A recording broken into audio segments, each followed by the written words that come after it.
Welcome, everybody, to another podcast of Old Grumblers podcast. What is that our name now? Another podcast of Old Grumblers podcast. Doesn't roll off the tongue. Anyway, appreciate you guys being here. Maybe you guys have been wondering where. Maybe you guys have been wondering where we were. Same. It was a while since we did an episode, but today we got some news. Well, we have like the last patch that we did cover. We also have the CA news that came out. And we also have a second segments that will tie in. Yes, that will tie in very neatly into everything else. It definitely won't also be in the title. Wink. Okay, yeah, I didn't know that already. Yeah, it's spoilers. This like ties into that time when we were like, oh, can you explain that movie? And you like go through the ending and like really like dissect it and like spoil the entire movie. And we're like, okay. The same thing with your the title then. I guess it was about some shitty Netflix show. Yeah, it was, but I bear grudges, I guess. I am the short one of us by like not much. Yeah, but like a centimeter at least. I think. Yeah, everyone's short to me though, so I just kind of. Yeah, you're like, everyone's like not a person. Everyone's just like smaller than you. You still don't even have like a measure of them, like how much smaller. It's just like, oh, then you meet somebody who's actually taller than you and like, oh, friendo. No, that's not how it works. You see someone talking, you're like, I hate that bastard immediately. Yeah, I've actually read that as well. Like I told people like, oh yeah, of course you can't be this tall. And then like find somebody else who's like taller. Who's like, you goddamn bastard, man. How dare you? You're like, That's not fair. You're not supposed to be. That's my thing. That's my entire personality. Yeah, I was like the tallest in my family, and then my cousin had like a crazy growth spurt. And I'm like, you bastard. Yeah. Anyway, news. Yeah. Last patch. What happened then? I don't know. So we got like an item rework. C. Sophia finally took over and did an item rework, added in the Books of Corn. Very cool. Yes. My computer broke down. How do the Books of Corn actually work? So you get is there 4 of them or 3 of them? It's 4 of them, right? And it's supposed to be like the 8 Books of Corn, so it's like 2 each. 8, but yeah, no, that would make sense. Yeah. Okay, so what happens when you get all 4 of them? Then they become a really cool super item, basically. Ooh. Guys, I'm not going to lie. I don't even know this guy. So much I've been paying attention to actual Total War news. I was like, oh, no DLC? Okay, bye. I've been playing campaign and I've got 3 of the books. And so far, they just make my characters go out of control whenever I put them on them, which is, I guess interesting. And also, I've got questions about what kind of book Corn would write. Well, yeah. Because he doesn't really feel like... I mean, to be fair, though, in 40k, like, when you get really high up on the Corn roster, you get the secrets of the universe, and then you just get really angry and immortal. So, yeah, I mean, like... Can you imagine Corn sitting down to write his book? He's like, right, I'm going to write my memoirs. I've got my crayons. I'm going to use it with just one fist, and I'm just going to write big letters. So I always equate... like Corn to like a really big UFC fan, right? Like somebody who's just like sitting there by the ring, like almost like Joe Rogan sitting by the ring. He's like, did you see that knee kick? It's so cool. Did you see that? He's gonna punch him so bad. Yeah. And then like you can imagine him like being at the gym and he's like, hey, you wanna know the secrets? Steroids. And then so, like that's the secrets. So we think the 8 Books of Corn are basically like listening to a Joe Rogan podcast, which would explain why it has so many detrimental effects. Yeah, and I feel like you're talking about this guy, Fred. I'll try and remember to pop him on the screen. It's the Just Bleed UFC guy. That's Corn, all right. Yep, look at him. You can see the horns coming out. If you just paint him red and you put a big horn, that's basically Corn, isn't it? Give him a big skull throne, job done. Yeah, that's cool. And I must say, I do really like the item rework because it makes the items actually useful. I don't think the items have been actually that useful since they went in. In fact, there's some that are. Things like the Helm of Discord is really good, and the Obsidian Blade is really good. but there's so many items where you just go, I guess I'll put it on you because I've got nothing else. But that's the one I posted that picture there. That's the one I always imagine. That's like Khorne, because it's always one of those big misconceptions, right? Where it's Khorne does not care from where the blood flows.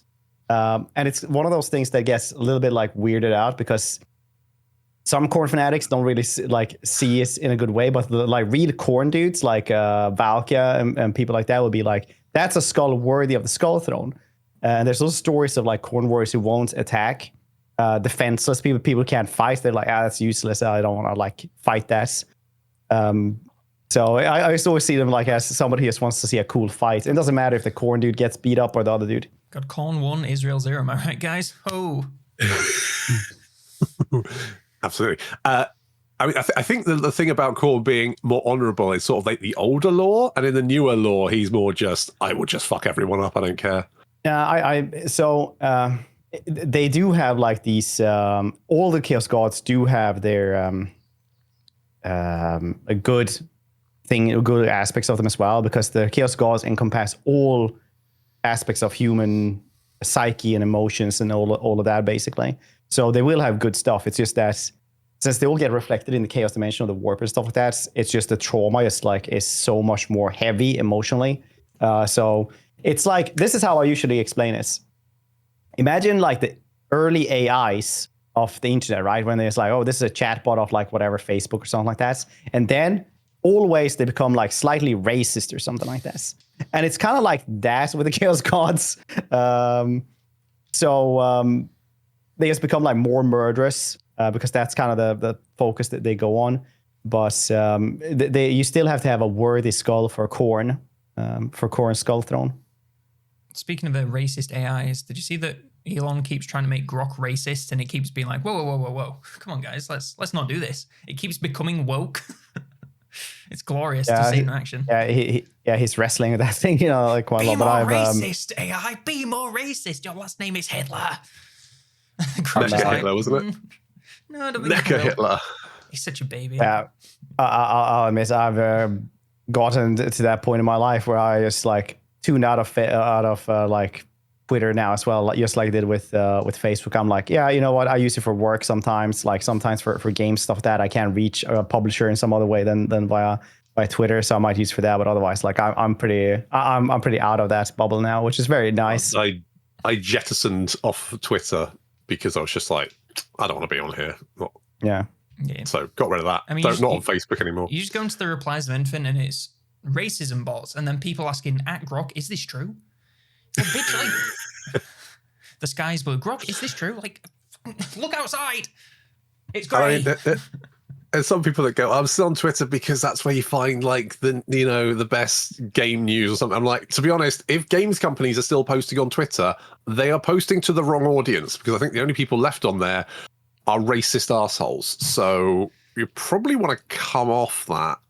Nice. I don't think so. I think like for us, it's hard to close your eyes to it, but there are still like so many people that just don't care. Like you really overestimate the amount of what people care, really. Like a lot of people are just like, I'm here because my friends are here. I talk to people and they're just going to be there, Yeah. I guess. I don't trust it. Get rid of it. I don't trust any AI. Remove it all. Get rid of it all. Oh, absolutely. I agree with that. With fire before it turns on us. But yeah, items. The item rework and the book of Khorne were the big thing. It's really fun to see though that they're trying to do like actually fix up things like that. I enjoy that quite a lot. I've had the pleasure of speaking to some people at CA Sophia, like back in the day, and things like that. And I know that they've always seemed like incredibly passionate. Because you got to remember, like, people who just like, you know what, we're going to do another Bronze Age Total War. They're probably very passionate about what they want to do. It's just really fun to like, bronze. Yeah, but like nobody else does. So you have to be passionate to just like, push that out consistently. In fairness, I've seen quite a few Reddit posts in the past like month about people going, Pharaoh's actually really good. Yeah. Yeah, it is. Yeah, I mean, like they are really passionate. They had like the really cool resource systems. It is really cool to see how, like back in the day, Warhammer 3 needed 6 months to add in replenishment rates for Siege and Slanesh, and that was just a skill points and a tech. But now it's like, yeah, we reworked all the items. It's not perfect, but they do as well as they can. Is what I see it as, not the bare minimum, but they miss stuff because that's what happens. And then they do. Now they're gonna like tackle siege just to some degree. I don't really know how that's gonna work. They're gonna fix the siege bug. As long as they fix the siege replay bug, I don't really care. And they're gonna give quality of life updates to Tomb Kings and one more faction. I remember skim. I've got it. Here. Was it Lizardmen? Lizardmen. Thank God. Yes, because Norsk is getting a DLC. God, I hope Lizardmen. Do you remember it? Because web update. Because do you remember? Because the DLC is delayed. Yes. It is delayed, yeah. Mixed feelings reading it. They never said like a real date for it though first. No, they just said later this year. October, wasn't it? Yeah, it was definitely not before October. September. Yeah. Oh, I see. That's what they said. So people have just gone October then, rather than November or December, which is, let's be honest, probably more likely. God, I remember at the launch of Warhammer 3, they were like, don't worry, 3 DLCs a year, easy. And I was like, okay, you get 1 per 10 months. Take it or leave it.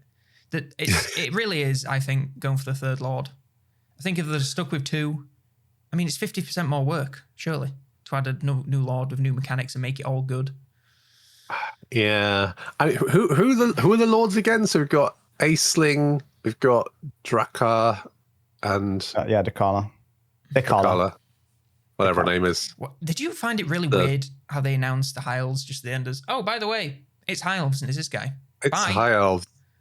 Is that because there were so many leaks that everyone already kind of knew? Yeah, I think it was one of those things. I think it was one of those things where they didn't want to do more videos because they did feel like, yeah, shit, we've been teasing this for quite a while. So they just wanted to like say it instead. Yeah. Yeah. Oh, so we've got Sale, Aislinn. Is that right? Sure. Drakkar, Sale, Aislinn. I'm going to be honest. None of these lords. Okay, so you know how the last DLC, and I can't even remember what it was called, something of disruption. Almost a destruction, yeah. Yeah, it was a standard 5 out of 10, wasn't it?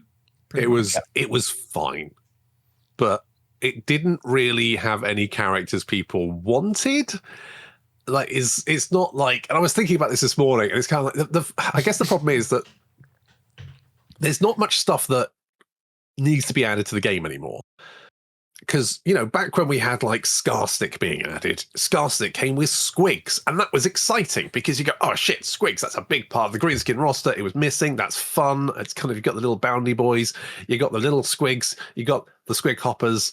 That's cool. And now they're kind of like, here's another Greenskin Lord. He has, I don't know, a really big squig, and maybe a little squig, and maybe a squig on a unicycle.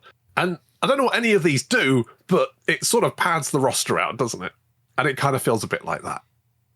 Yeah, I'm struggling to remember who the other people were in that deal. Oh yeah, Skulltaker. The Skulltaker, Gorbad, and Golgfag. Golgi was like the best, most fun one, but then you play him for like an hour and you're like, oh, this is it. Yeah. Yeah, I mean, like, Golgi was somebody who people have asked for, and same with Gorbad. Skulltaker, I don't think anyone was really, like, super hype about. Up to release, I thought Skulltaker was, like, his last name. And, Scabran the Exiled. I thought it would be like, Darren the Skulltaker, but no. Just Skulltaker, that's it. It's like Prince. Yeah. Yeah.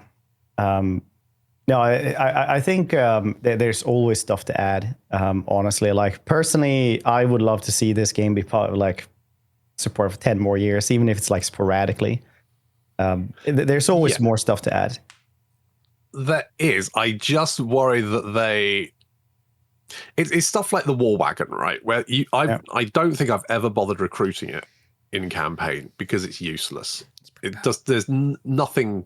It doesn't do anything. It's a trap as well because it looks like it'll be really good on paper. Like, look at the stat Yeah. guide. Like, whoa, this thing does damage. That sounds pretty No. good. And then it's the same with a few units in the game, to be honest. Things like what are the big amalgamations from the Vampirates? Use the Chaos Spawn thing. They're just like big blobby tentacle monsters. Oh, Animated Hulks. yeah, the abominations. Yeah, that's whatever. it. Animated Hulks. Yeah, They're just yeah, Animated terrible. Hulks, Like, they yeah. don't do anything. They can't kill for shit. And it's like if you add another one of those units into the game, it doesn't actually add anything. It's just like, oh well, it looks nice. I'm never going to use it, but I guess it's in the list of things I can recruit, which is good. Yeah, I mean, you got to remember that those things were added in like big content chunks as well, right? Like we're mentioning the worst of the bunch, right? So obviously, like the Vampire Coast is like kind of weird because a lot of like half of it is kind of weird to use, but there's always like stuff to add, and it depends on how well you add it as well, because. Yeah, I don't know how many what were they called? Animated Hulks. Yeah. That they can add. You know, they don't need to add stuff like that. They can actually add fun stuff like more Tark Beasts. What are those? Dread Abyssals. I think, Abyssal Dreads. like alongside like exciting units, I think they just need to make sure that the campaign's like fun to play for more than like 25 turns. Because I just did not find any of the last 3 Lords very fun to play for a significant period of time. I mean, Skulltaker was fun in the "this is so broken" category. Yeah. Because I do remember playing Skulltaker and having, I want to say, like 50 armies or something, because I would Skulltaker spawned an army every time he killed a lord, and a settlement counted as a lord. So if you caught like a one lord guy just in a settlement, that was 2 new armies, and then those 2 armies could go and attack another settlement, and that would spawn like more, and you just ended up in this like slowly expanding wave. And the only reason I finished that campaign was it was so annoying to move those armies that I couldn't be asked. Yeah. So that was kind of fun. Yeah, I don't know. But like, I'm not sure. I mean, you guys care about the lore a lot more than me. I don't know who anyone is. I just care if they're fun to play. So as long as these guys have fun mechanics and the updates to the base factions are good, Norska definitely needs the most love. Slaanesh, I think, needs like just a bit of a touch up because they're like that's nice. Their seduction mechanics are a little bit. They're just a little bit basic. To be honest, I really like the Slaanesh. Not so much the army seduction mechanic, but the faction. Yeah. Yeah. I like that in practice. It's just a little bit weird. It's like you need to fight this person but not kill them, or you need to use your heroes against them. So it's like, well, or I could just like steamroll them. I quite like the this is a little bit like I'm not gonna attack them militarily, or I'm gonna like strategically attack, and then I'm gonna just slide into their DMs kind of thing. Well, yeah, that's the thing I don't get. Like, you need to fight them but not kill them. But it's like if you're fighting someone, you will almost always kill them unless you're like just purposely playing bad. That is like you having to. I mean, Lords not so much, because I don't think the AI Lords actually die. I think they're always immortal. So, yeah. But yeah, the heroes, yeah, you do have to kind of like chase them off the battlefield and. It's just a bit wonky for me. I don't mind. I like the vassalization thing. I like the bar. I like how it fills up. I just think you maybe need to open up some different ways of filling that to make it feel a bit more like you're creeping in. I don't know how you could do it. Maybe something to do with cults and making them. Yeah, I think cults do it. I think cults do it now anyway. So you can spread your cults. So I do remember Marathi being quite easy to seduce, mostly because she spread Slaanesh corruption anyway. Dumbass. But I managed to get some early cults in there, and I had like, I was just, what you get the cult, and then you can create like the fight club. Oh yeah. Which then spawns like the fight club guy, and then the fight club guy can go and make a special cult. I just kind of had cults all over the place doing fight clubs and then spreading my cults everywhere, which was quite satisfying. But it's a very different type of game. A map-wide fighting ring.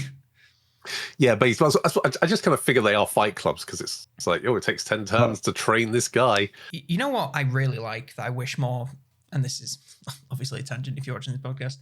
You know the Be'lakor mechanic where you can turn people into demon princes? I love that. I love that mechanic. I think that's so cool. I wish more Chaos factions could do something like that, where they can corrupt a target generic lord and bring them over and make them into a demon. I just think that's the coolest thing. You know what? I don't think I've ever done that before. I've done I've like played 2 times. Bellicor. It's a bit of a faff to get it to work, but I do like it. Yeah, because you have to have them alive for 10 turns as well afterwards, It's or be dumb. immortal or something, but it can't be a legendary lord. Yeah, you need to. I think it's maybe just a hero action, and then they'll get this like marked thing. It's like the Slanesh thing, but yeah, it's cool. I do like it. Wish more people had access to that sort of thing, but I think it's that Corrupting sort others. of corruption mechanic is quite fun. Just anything where you can kind of like turn stuff against them. yeah. I really hope that if they ever add Neferata, they'll have something like that to like turn people into Swains, or like vampires in general should just be able to turn people into vampires. Yeah, Yes. the Legions of Nagash mod, I think, adds her. It might not be. It's one of the vampire mods. And she basically just has the Slanesh mechanic, and it worked really well with her because it felt very right to be a vampire sending out your heroes to interact with lords. With Slanesh, it feels a little bit more weird to just like mark them and then seduce them that way. I mean, that's kind of the thing with Slanesh, though, because it kind of just does the excess, so that it takes a long time with Slanesh. I kind of like personally because, you know, with a vampire, it's like, thump, and then it's kind of done. But with Slanesh, it's like, hey, you want to look at some pictures? Want to look at some pictures? Got some pictures over here. And it's like, This guy, she's no, got claws. then he's like, no, I don't want to look at this picture.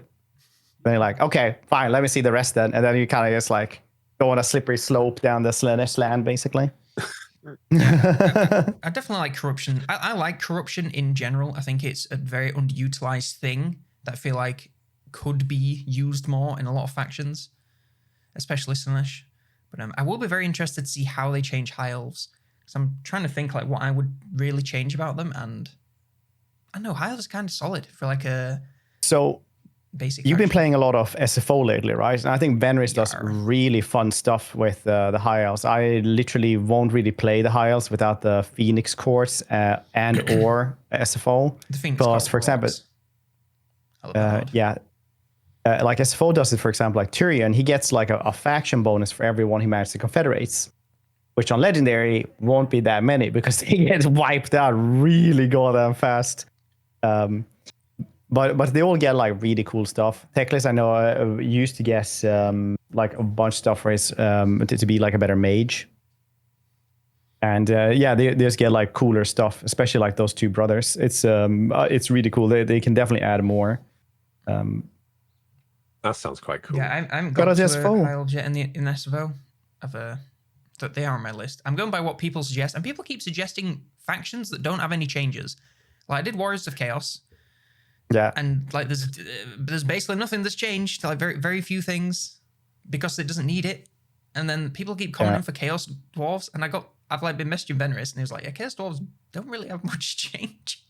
Yeah, I've told Venus that as well a bunch. But like in Warhammer 2, for example, they had basically what they are now. Yeah. Like they in Warhammer 2, it was really cool. Like he was actually making the Dark Forces that he could only build in certain places. But then he could also add like you could summon like big demons and things like that. So I'm always just harassing Venris, whereas Kabanda. Because you had Kabanda, and you would actually have this really cool Bloodthirster, which would just be a legendary hero, essentially.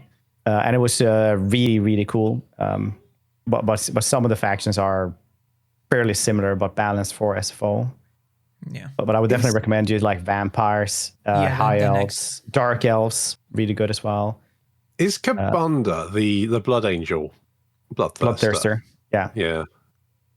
Thought I'd heard his So, name. yeah, he's like Scarbrand, but he can think, so he's more strategic. And therefore he's like a little bit more dangerous. He's like Scarbrand, but with wings. That's basically his.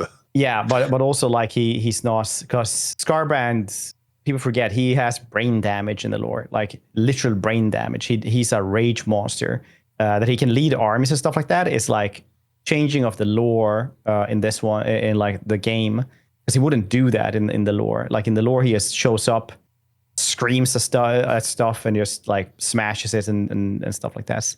Kabanda is the dude who's like, yes, hello, we have come to invade you. Very well. A well-spoken con person. Ooh, He's a nerd Bloodthirster.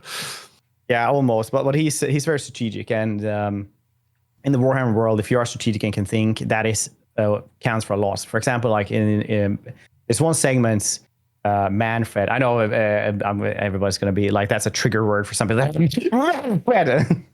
More like bitch-fed. I'm talking about my bald boy like that. He's all right. So Manfred says that like Manfred in the lore is a very, very strong vampire. He's very like insanely strong in magic and otherwise as well. He is basically as good as a vampire can be if they're not a progenitor vampire. Like ludicrously good as warfare and fighting and stuff like that. And he says that the only one he really, really is scared of is, to face, is Karl Franz. Because Karl Franz has a strategic mind that is uncanny and cold. Because he will literally sacrifice an entire city of the Empire if it means winning. Like, he will just make it so that they will just have like a glorious victory, and then like they just get swooped in from the flank, and nobody really even understands what the heck is happening. But Karl Franz is just like, not just the best diplomat, but he's so good at strategy as well in the lore. So what do you think they're going to change about these? Because in July, we've got the siege improvements to the proving ground and the public test. So what do you think those are going to be? Like siege improvements. That's a very vague statement. And I feel like they've done this before and not much really changed. I think they might... Oh, you go on. First. I think the problem with sieges is that they are, in Warhammer 3, they made the sieges bigger because people said they were too small. And I think that was the wrong decision, because I don't think these big siege maps are any good. They are a pain to fight in, and I think that's the biggest problem. It's kind of like they're bigger, but they're like just the same choked, cramped layout in most of the areas. Like, there's no way you can really use missile units when you're defending, unless it's one of those Empire forts where you can stand at the back. Even then, like, you're just waiting for people to come through your walls. Yeah, there's too many choke points. There are no choke points. But I've said to CA several times, just like permanent barricades that can't be removed. Yep. No ladders. Yep. And no capture zones. And then it's going to be a whole different story, because then you have choke points to defend, much better ones. You have, like it's going to be an actual siege instead of just like this multiplayer map where you just try to like do the objective instead of actually having a fight. I think they're a bit. Do you think they're a bit scared to balance it heavily in the defense's favor? Yeah, 100%. Because it does feel very much when you're defending that it's like, I don't really have any clear advantage here. Yeah, it's multiplayer based. So like actually defending is almost like worse for yourself. But it's like, I don't know why they keep doing that, because it's like a couple of head-to-head people who do this. But obviously they're very popular, and like some of them, like it's obviously people do head-to-head and things like that. But I mean, defending should be a good thing. That's why you build fucking fortresses, right? Yeah. Like, why would I bother building walls if it's not going to give me an advantage? I think the siege problem goes deeper than just that. I think you're right. Defenders have almost no, like, it's really hard to defend those maps, particularly with a lesser fort. Basically, if they turn up with 2 stacks and you've got your garrison, it's like, I may as well just not bother. I tend to I don't think I ever fight a defensive siege really, because there's just literally no point doing it. The likelihood is if they bring 2 armies and you've got your garrison, you're dead. And not to mention the fact that unless you wipe out an enemy unit, they will replenish so fast that it makes you can do as much damage to the enemy army as you like. They will be back in action in 2 turns. So what's the point? You may as well just save yourself 20 minutes of your life or resolve that fight. But I think it goes deeper in that if you want the attacker to be able to take out a very well defended settlement, you need to make it so they potentially have to like lay siege for multiple turns to build the equipment available to lay siege. However, because particularly on higher difficulties, the AI can recruit more armies than you can, faster than you can. If your army lays siege to a settlement for more than 2 turns, the AI will have multiple stacks incoming on you, at which point you're now fighting against, potentially 2 or 3. You're basically putting yourself you're putting a target on your back unless you take that settlement quickly. You need to railroad the AI. You need to kill that settlement, kill that army, hit the next one before they've recruited again. That's how you kill the AI. And if you take that away, you make the game into this sort of quagmire where you slowly drown in enemy armies, and I don't think they can fix that problem. I've got a question that I think maybe highlights part of the problem with the siege. When's the last time that you actually laid siege and built all of your towers, built plenty of battering rams, or do you basically all the time just go, and if you can't auto resolve it turn 1, there's no point, or can't win it turn 1? There is no point to buildables, not just because of ass ladders, but also just because if you have a dragon. There might be occasions where I'll build a siege tower, maybe, but quite often I can't be bothered. So yeah, I usually just auto resolve. Yeah, I mean, yeah, but like you're saying, the siege tower stuff like that don't matter. They need to, in my opinion, to fix that problem, massively buff towers on walls, massively buff them. They need to be so devastating that you need to use towers to get to the wall safely. Yeah, you would probably have to have siege engines would be more resistant to that kind of bombardment, because that's definitely one of the reasons why they in Warhammer 2, I think it was, they nerfed towers a lot because towers were very devastating. And people were like, oh, it's so hard to siege. Before you could have one tower could destroy a siege tower, or 2 of them at least could destroy it. But now it's 3 maybe will be able to destroy it. Yeah, unless it's the highest level of Lizardmen. And make battering rams have some cover, because every time I have a battering ram and it's just floating forwards, my unit's aura farming behind it and just getting picked apart by archers. I'm just what's the point? And I know it's hard. What's the point of building a nice roof over it? Yeah, I know it's hard to do because if you have trolls or whatever, they can just go break down the thing. But it's really nice in Bannerlord where you have to stand underneath the little roof and stuff. Cool. Like that. Yeah, I think when you're huddled there and you're I'm just holding behind my shield, and then you go, where's the rest of the arm? Where's the rest? Everyone, guys, why are you running away? Shit. Yeah, I did exactly you're the only one there. You're our siege engine. I did exactly one siege, and I was walking up under that thing, and then I got shot in the neck by an arrow through one of them slits in the walls. I was you absolute bastard. Yeah. I love that. But also the Warhammer mod as well, where you stop doing that, and if you're a vampire, because then you can do super jumps, so you can almost get up on shorter walls. You can actually jump up on the wall, and then you just wind of death, bitches. Just on the wall, is going like that. Oh jeez, that's amazing. Yeah. Play Bannerlord better. I keep trying, and I don't understand what to do. That's me in Star Sector. I Bannerlord, I feel I know what to do. Whenever I play Star Sector, I'm this is basically spaceship Bannerlord, but I have no idea what I'm supposed to be doing. And so as soon as I get out the tutorial, I just panic and close the game down. It's when I first played Kenshi, I was just what do I do other than die? Yeah. I was learning Kenshi on stream for an entire day, and it's the worst trying to figure out Kenshi while people are just haha, what are you doing? And then you're just I don't know. You just have one arm because cannibal stole your your arm and 2 legs. So you're you're just trying to get to the cactus to impale yourself.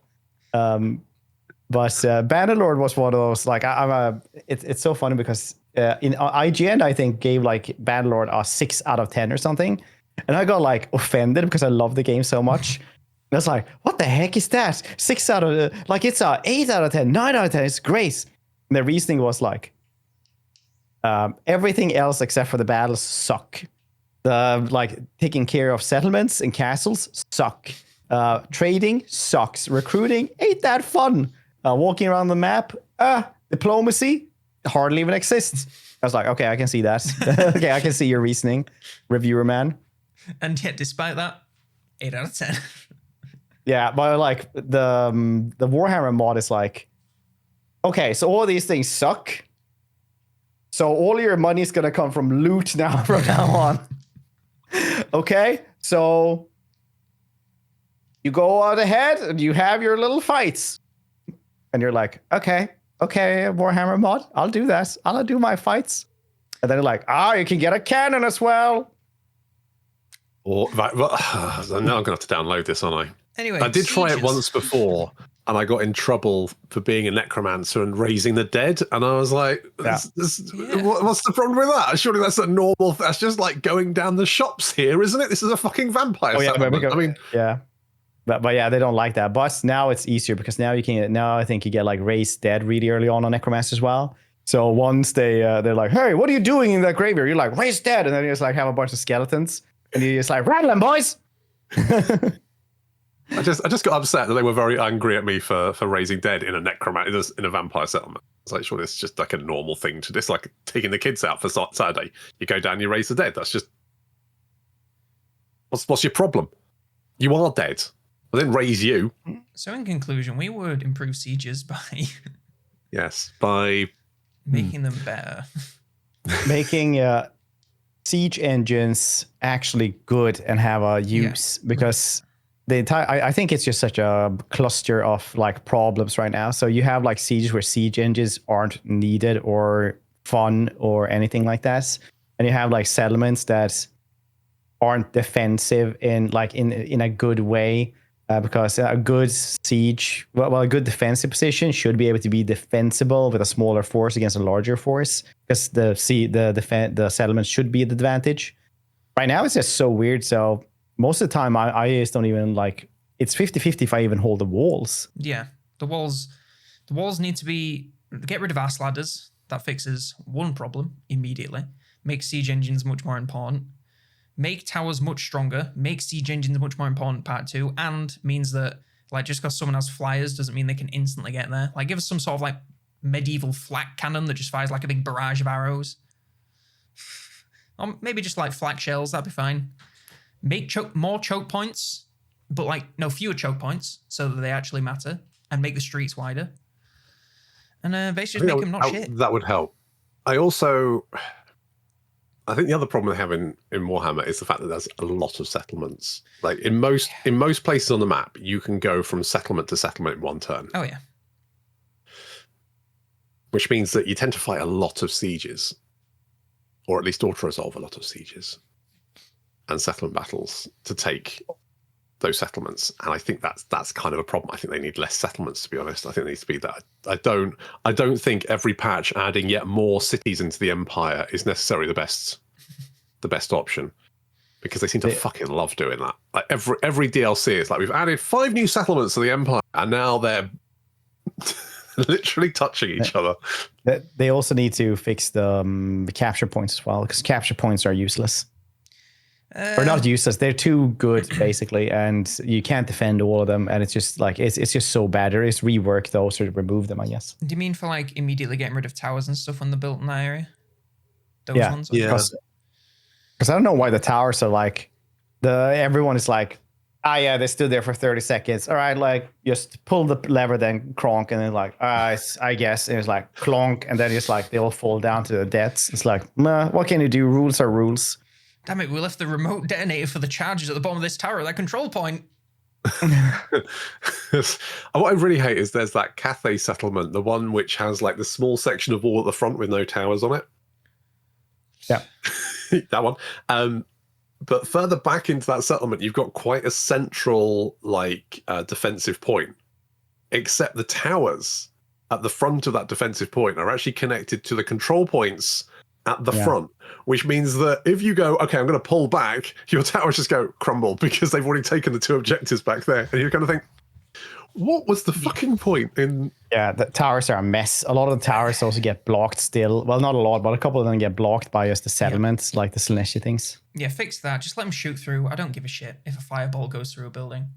Whatever. Just let them shoot through things, because it makes no sense that... Why do we have a tower there if it can't shoot at the people, you know? Make it so that it doesn't destroy I don't mind it like getting rid of your supplies income. I think that's fine. But getting rid of the destroying thing would be a good change. Makes defense. Basically, all we're saying is make it more defensive favored. Fuck multiplayer. If you want it to be different balance to multiplayer, just leave multiplayer maps the same as they are and then change the single player ones. Been saying this for fucking years that we need separate balance. But whatever. It's fine. We were supposed to get Personally- separate balance, but that got you know, when Warhammer 3 just got review bomb because it was bad, then that got changed. I personally liked the sieges in Warhammer 1 and 2 more than I do Warhammer 3. I just think the maps in Warhammer 3 are way too big. There's particularly one settlement I'm thinking of where the settlement kind of is an L, but you can only attack like this section, and then it's this bit here, and like the victory location, the fact is like here. I don't think I've ever got there. It would take me about 10 minutes to walk a unit through the city to reach it. And at no point have I ever gone there, because there's literally no point. All the battle happens at the wall or potentially slightly further in, but never that far in. Which map was this? It's an Empire one, and I'm trying to think. I think it's one which has like a river running through the middle. So you've kind of got 3 bridges that cut up. Oh yeah, that one, yeah. Yeah, and then you've got this kind of like tail bit that comes like all the way out to like the right. But the actual capture point, like there in the back, is so nice for defending. It is. It's just a shame you'll never be there. Yeah, but like when you're defending, you can just stand there, and then it's like a literal like one choke point with towers and stuff like that, and it's amazing. I like that. You know, that Kislev one. That's like there's a big tower in the middle, but you can only go around that, so you have to go like. Yeah. Yes. But yes. It's going to be very interesting to see, because they will be doing that this month. Yeah, so that's going to be very, very cool to see. Yeah, allegedly. Hopefully they fixed the siege replay bug. And next month they're doing quality of life changes. So that's very cool. Yeah. You know what would help my quality of life? Fixing the siege replay bug. Move on. No, I will never move on. I will never move on. Yeah, Tomb Kings. I mean, we've talked about this many times, but Tomb Kings were very unique. They're just not unique anymore. So I'll be interested to see what they add. That Tomb Kings, is it Reborn? I think mod? Extended. Sorry, I've not tried that. That's really, really good. Yeah, it's actually really nice. Yeah. Yeah, honestly, if they were just like, can we just add this to the game, please? I'd be like, okay, yep, that's fine. Much improved. I know the mod maker will be angry at me for saying this, because he said like what they add is also like the pyramid system, and he's like he was like, it's not just the deeps. I was like, check that out. I was like, it kind of is though. I mean, it's a deep in a triangle. but like with the pyramid, so you have like a deep system with building a pyramid. It's really cool actually. It is. So reverse the deep, like, you know, it's when like you build it upwards. It's a reverse funnel system. Yeah, exactly. Turn it upside down. It's a multi-level marketing. But yeah, they're gonna change those a bit, because goddamn it, they need some help, don't they? Yeah, the pyramid they system do. is top notch. And then I'm trying to think what they could like do individual lord changes, because they're a bit boring. I'd quite like if Arcan was a bit more eviler, a bit more vampire, especially. He definitely needs some more necromancy. He's supposed to be like the second strongest necromancer in the world, basically. Like he worked with Nagash for a very long time. Nagash is like without a doubt the strongest necromancer in the world. I'm trying to think what else to change. I don't know. Just make. I seem to remember the mod did something with canopic jars, like made the crafting system a lot more engaging and rewarding. Yeah. Also, it gives you a bunch of cool units, a bunch of cool units. The Cameron Titan and stuff like that is really cool. Oh yeah, they have some. Well, I know what I'm playing next. They have some gigantic units in that mod. It's crazy. Yeah, because you've been doing a lot of mods, right, Monsters? I have, because I got the Ordo Draconis. That's good. From you, which is pretty good. Although I will say that there's a lot of stuff going on in there. Oh yeah. Like, maybe too much. Yeah. That's yeah. I feel like every 5 turns I'm going, why have they introduced new mechanics? Who the fuck is this? What am I doing now? But, yeah, and everyone sounds like every single one. It's like, whose voice is this? I don't know. Yeah, and Harkon's just laughing all the time, which is annoying as balls. But yeah, that's really good. Like I'm quite enjoying that. But I've been particularly enjoying the Tigermen. Tigermen is great. Really, really good. Yeah. Such a They're great gonna make that into an entire implementation. faction, but they just haven't gotten Yeah. there yet. So they're gonna. So yeah, 100% recommend that one as well. That is so good. It slots in that's neatly. it really does. Like it just Yeah. works really, really well. I will say that in my campaign though, I did run into a problem in that Cathay was fine, but the rest of the world was fucked. Yeah. So I I ended up fighting Clan Moors with 60 settlements, Holy shit. and Arbol with 40, Oh my god. and it was rough, mostly because Balthazar, my ally, was clustered around his settlement, like deep in Cathay, just like chilling, while I was like desperately trying to fend off. But the worst thing was that all of my agents were just getting fucking shanked. That on one turn, 6 agents died from stabbing. 6 agents. Like every turn, I would end the turn, and the next turn it would always like be boom, boom, boom, death, death, death, and then like 4 characters coming back into action who've been stabbed. And like you start off with that panda man, Oh yeah. and the Cloudwalker. That's the one. Yeah. I swear to God, there was a point where, I mean, to be honest, there was a point where he was getting stabbed, recovering, coming back, literally getting stabbed the next turn. Recovering, coming back, getting stabbed. It was rough. It was rough. It was just really bad. I remember in Warhammer 1 when the agent spam was insane. And you only had agents to protect against other agents constantly, and they could also get legendary lords and stuff like that because it was hilarious because they got these like little text and dilemmas and stuff. I remember one of the things you could get like as a dilemma was just like, you find a man in an alley and you would be playing Kolek. It's like this Kolek peeking like with his hammer like between 2 buildings, like a man in a hoodie was there, and then he would just like, "What do you want to do?" Like, go ahead, go and see what he's doing. And then he would just like go like, and just stab you, and you would just be out of commission for a while. I just imagine like Kolek is going like, watching him run up to him. It's like, it's like falling on the buildings. So those have been really good. Yeah, for those of you, and for those of you guys out there who have not played this, Order Draconis is a vampire mod that gives you the Blood Knights, the Order Draconis, like Order of the Dragon, Order of the Blood Dragon, or Dragon, I guess it just translates to. Where you get a completely new set of mechanics, a new faction. It works completely different from normal vampires, and it's super fun. Really honestly, great. Like yes. Yeah, it's still vampires, but it doesn't play like any of the other vampires. Yep, it's deep. Yeah, they have a lot of mechanics. They have done a really good job at it. I played down on stream for like a week or something like that, which is I never played stuff for that long, I feel like. And then the Tigerman is really cool because it basically just gives you these special units of Tigermen because they're supposed to be really strong. A Beastman is descendant of somebody who got merged with an animal, and usually that indicates also their strength. That's why like the goat people aren't like pretty low on the rungs, and then you have like big dudes who got fused with cows and bulls or minotaurs, which are really big. In the lore, you also had like moose men, which are humongous, and basically every animal that was close to person when the polar gates exploded could have been that. So a tiger man is somebody who is fused with 600-pound cats that kills, that is like a murder machine, right?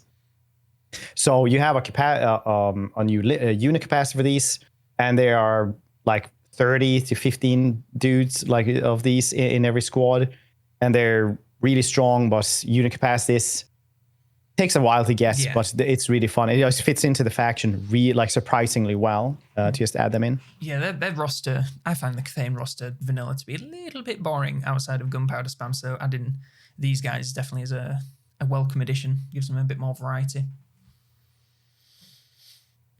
They're cool. Very good mods. Very good. I've also been playing the Deithland one, which gives like the Empire a whole slew of new guns. Oh yeah, I saw that one. It's like steampunk, right? Yeah, so you got guys. What's the armor in Fallout called? The power armor. Power armor. Power armor. Is it just called power armor? Okay, power armor. It's got that with guys with like guns on their fists, like your Calgar from 40k. So you can just like shoot people, like in that scene from Space Marine 2, which is badass. And there's got people with guns, which have got axes on them, which is cool. And then you've got people with guns, which they just strapped more guns to, which is cool. And you've also got mortars, which don't seem to work very well, but it does like add a lot of new guns to the game, which is always a good thing, in my opinion. Ooh, these guys look pretty badass. Okay. They're pretty neat. All right, that one's getting that one's getting installed. Thank you very much. It's really good. Really good. Try Also the- did very well on the channel. Try the Yin Yin mod as well, which is like it's still Cathay and it's pretty cool. But like her start, because it's a dual starts, so I managed to like reconquer Cathay quite a bit. But then like her star, where she starts in Lustria, it was so hard because they just throw dinosaurs at you constantly. Like you just have so many carnosaurs to kill you and stuff like that. It was a really rough start, really rough one. I will also say that Yin Yin is not the looker of the dragon family. Like, no, definitely not. Face like an anglerfish. Not good. Yeah, quite literally, yeah. Whoa. Okay, the mod images for this pretty badass. Yeah. Like a giant dragon on all fours shooting like a Godzilla laser. Yeah, they'll add a couple of cool things for sure. Badass. The modder that does that one has got quite a few really cool mods, I believe. There's some great modders for Warhammer 3. Sure. Total War. Yeah. The modding scene has just been so good for Warhammer. It's going to be one of those Skyrim things where it just keeps on adding. Not completely Skyrim, because Skyrim has kind of become like a game engine for people's personal projects now. Like when you go into like the Skyrim like super Reddits, like super modding Reddits and stuff like that, you're just like, this isn't even close to Skyrim, but it's like, dang, that looks cool. Well done. Yeah, definitely keeping the game alive for me. Lizardmen, we are on our stuff today. Yeah, I mean we've talked about Lizardmen a million times about how shit they are. Geomantic web, dog, blessed spawnings. I to this day don't really know how they work. I think you occasionally get a mission, and if you do it, you get some blessed spawnings. Yeah, I've been playing that medallion of Chakwa. Yeah, that one is really cool. Something like that would be pretty cool. I did struggle to understand what the hell was going on with that mod though. It takes a while before you get there, yeah. But basically, you get a piece of medallion, and then that one will reveal more positions of the medallion, which is basically like what we recommend, like with the geomantic web, that you would just get like a new place that you needed to conquer for the geomantic web and for the great plan. So like, oh no, these are my allies, but it's not part of the great plan, so who cares? And then you just keep on doing that, and that'll just either you guess. Activates those things, or it goes into like the spawning pool. No, it's the teleportation or the spawning pool as well. So then you get like the spawning pool as well if you invest heavily enough into that one. So you get primeval spawns. And if you don't want to have those spawns, you can just take away that crystal and put it into your teleportation thing instead. So it's like a lot of stuff, but it's pretty cool. But then you've got these cards that you can slot into things. Yeah, that's the spawning thing. So that's the spawning pool. And you're supposed to have more cards than anyone else to control the spawning pool. Right. And then you get I can only do it sometimes, but not all the time. Yeah. So once that is full, you need like an event or something like that for that to happen. And for the spawning pools to happen at all, you have to control the location where that spawning pool is. It's like Itza, for example, has its own spawning pool. Like Lizardmen places have this. They have to be controlled by Lizardmen. Or Lizardmen needs to be there. You don't need to have control them, but Lizardmen need to be there. It just came up with this screen. It's like one of those hidden item games where you're just going, can I click? What happens when why is this now green? What does this do? I don't understand what's going on. I just spent the entire game going like, well, there's stuff happening, but I'm not 100% sure what impact. It's next on my chopping block, and I'm just like, how am I gonna fucking explain this? I get the tablets sometimes. I'm not sure what I'm doing. I just kind of get them after certain battles. Yeah, it takes a long time to understand it, but it all makes sense once you're into it. Yeah, it's what there's a lot of effort that's gone into it. I just feel like it needs to either be more simple. Like maybe it's just my brain. All right, maybe I'm just an idiot. We can't rule that out. But I could not wrap my head around that particular mod. Like other mods, I'm like, okay, I get what's going on here. And that one, it came up with, every time I came up that screen, I was like, I don't really understand what's happening here. There's definitely stuff happening, but I feel like I have no control, really. Yeah, no, it's pretty rough. When I stream those things, usually it's like just for 2 days, I just avoid the question like, what does it do? I will just be like, oh, it adds this thing, and you just like show the screen of that one, and then it's like, oh, it adds this. Yeah, because you also had the wheel thing, didn't you?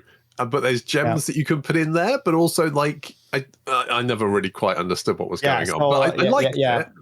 Yeah, you get the medallion that you try to find pieces. Yeah.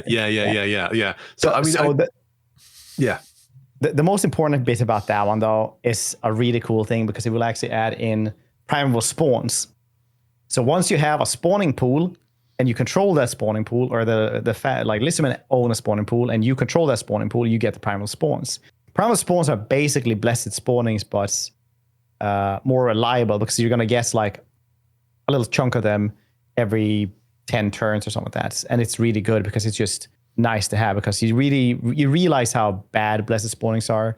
Like the blessed swords with clubs aren't as good as, no, the primeval swords ones with clubs aren't as good as the blessed ones with clubs, for example. But it's still nice to just get those spawnings where you just get a bunch of stuff to fill up.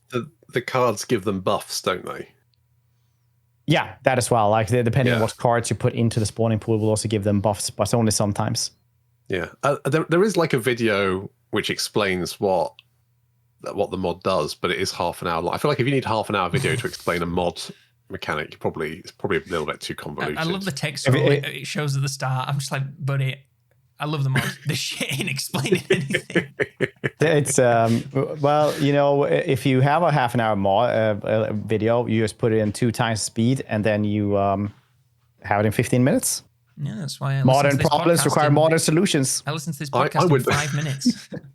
I would rather spend the next 14 episodes, 14 half hours, just looking bewildered and failing to understand what's going on. So that's fair. Yeah. Yeah, something like that. I'd like the Geomantic Web to get some thing. Because as it is right now, it's dog shit. I like the idea of powering up the commandments. Makes commandments a bit more interesting, but my god. That shit sucks. Yeah, Geomantic Web and Blessed Spawnings. I think if they fix that, they're like halfway there. And if they can make like cool faction mechanics for anyone, that's nice as well. But these aren't reworks. These are quality of life changes. So I'm going to bet they might just add in, like, Geomantic Web gets strengthened if you have a bunch of stuff around them. And you might get Blessed spawnings easier, or they might add, DLC units to Blessed spawnings or something like that. Yeah. Lizardmen, I don't think they need a DLC because they have like 7 lords. They just need an update. Yeah, how many of them are actually good, though? Oxyotl. Yeah. Good talk. Anyone is also like he's also good. He has a faction mechanic. Teeny Weenie's all right. I like what's his face, the white lizard, but he's free LC, and it's just because he gets Croak, and he's just like a giant meatball. That guy's unkillable. I love him. Yeah, actually, you know what? Gorok does have one massive thing going for him. He doesn't have to do that fucking quest battle. Oh yeah. So bored of it. No, Gorok is the one who has to do the quest battle for trying to not have Nakai killed. No, the Croak battle. Do you mean? You mean the Croak battle, but the battle where Nakai dies constantly. Yeah, it's the one that's the one Gorok has to do. So you say he doesn't have to do that one, but it's really a trade-off. It's not a better trade-off. I seem to remember doing that for like half an hour, and he died right at the end, and I was like, "You have got to be fucking kidding me." It's when you're playing as Nakai, Gorok is fine. It's the Slan mage priest in the middle who's just like, look, I'm a big fat space frog on a mobility scooter. I'm going to solo that army. Watch me, guys. For me, it's always like Nakai would always just like, it's Cowabunga time, and they're like, ah! I mean, that's Nakai. Like, what else is he going to do? Yeah. It's a bad quest battle, though. Yeah. I think you could say that about quite a lot of quest battles, to be honest. Yeah. I don't know. Like it's not a lot of them that come with like that. That's the one where I'm like, yeah, that's really bad because that one I failed a lot of times. It's not a lot of them. I failed a lot of times. Not a lot of times. The only quest battles I have issues with are the ones that you have to protect units in, mostly because they seem to just dump the units in. If you have no control over something, it's really hard to protect it, especially in a total war game. I mean, the Gotrek and Felix battle, I've had issues with that one before, and I hate that one as well, which is often why I don't have Gotrek and Felix. Not because I can't do the quest battle, because like I genuinely can't be asked to do it again. How to do that one is one of my most popular videos. Just saying. Because all you have to do is just touch the different summoners, and then they stop summoning, and it gets way easier. Yeah. I mean, it still sucks, but yeah. Yeah, after the thing, the quality of life for those two, revisit some skills used by generic orcs and goblins. Who fucking cares? And balance update for folks playing in multiplayer. Yeah, and right at the end, it greatly disturbed me. How they were just like, oh, by the way, Hiles. I was like, what? Like, no pop? No build up? Nope. Not even going to edge me a little bit? Nope. Just one and done. Boom. Wham bam. Thank you, ma'am. Yeah. I mean, whatever. The delay in general. Fucking whatever. I don't care. I'll just play some more mods. You just give me two more. That's 2 more videos. Yay. Yay. That's it. No, it's just like I just need to keep going for a little while longer / months. I have liked checking out the mods. It's fun. It's given me a new appreciation of the game outside of CA, but yeah, I won't mind an update. And then they teased in this the end single Lord DLCs as long as they're priced appropriately and have the depth of a regular DLC Lord. I think that's fine. Yeah, I'm 100% on board with that one personally. It'll mean cheaper DLCs and more regular DLCs, hopefully. Yeah, but it's also like if you can get like 2 lords or even like 1 new lord every once in a while, like that's fine by me. I know some people have said that no, it's the map is already crowded. But to that I'll just say, it doesn't matter if you fight Necromancer, Mech Deadface turn 1, or if you fight like an actual lord. You can literally add in legendary lords everywhere if you want to. Like every single lord, every single faction there could be a legendary lord, and it wouldn't hurt the game a single bit. In fact, it would actually make it better. Yeah. It'd make the world feel a little bit ridiculous, but not in a bad way. But also more alive. If you get like, also if they get like a little landmark as well for when they start, you just get like more landmarks everywhere. I used to really like the Manfred start where you had the Von Carsteins on your doorstep. I also thought that was really fun. But I think the 3 Lord DLCs is like part of the problem. Like it has resulted in an increase in time to develop and an increase in cost, and none of these things are good. Less frequent DLCs that are more expensive. It does feel like they're just slowing down, doesn't it, as time goes on, rather than speeding up. I feel like it. It is. Yeah, I mean, like, out. Yeah, but I mean, like, somebody told me like, hey, soon it's gonna be like a year, just 1 DLC per year. And I was like, my brother in Christ, that is like literally the only DLC we're getting this year. Like, we're gonna get more H Bomber Guide videos than DLCs at some point. That's going to be the singularity that we reach. Still nothing. It's like a reverse of the Pacific Rim thing, isn't it? It's like soon we'll be having DLCs every 10 months, and then we might have a 0 DLC event in the next. Yeah, I mean, at some point we won't be know the difference between Warhammer 3 being discontinued and just a long DLC cycle. I think the only game that has longer DLC cycles is goddamn RimWorld. Yeah, probably. Yes. Yeah, that's fair. That's fair. Yeah, it is exhausting, isn't it? Just being content creators like we are, we do kind of rely on content. When there's no content, I mean, I think even outside of creating content, like it helps keep the player base alive. Like if there was a single Lord DLC every like 3 or 4 months, like 3 DLCs a year, steady. Even if it's a single lore, as long as that lord's fun and maybe brings some updates to, you know, the rest of the game, it like reinvigorates the game. Granted, the last DLC, the spike was basically like this big because it was boring. Yeah. but like as you said, there's not that many units left for everybody. But if you want, for example, like after this one, if you want like a couple of high elf lords, and like some dark elf lords, if you want like a couple of things just being around there, like what's it called, like Black Hand or whatever, the captain of the Black Guards, for example, he's kind of cool. He's like a really good fighter as well. As the dude with a 2-handed sword. Could be cool. Yeah, just add him in there. Yeah, I genuinely think if they rather than try and like fill a DLC with extra units, if they just went, here's a lord with mechanics, I'd be fine with that.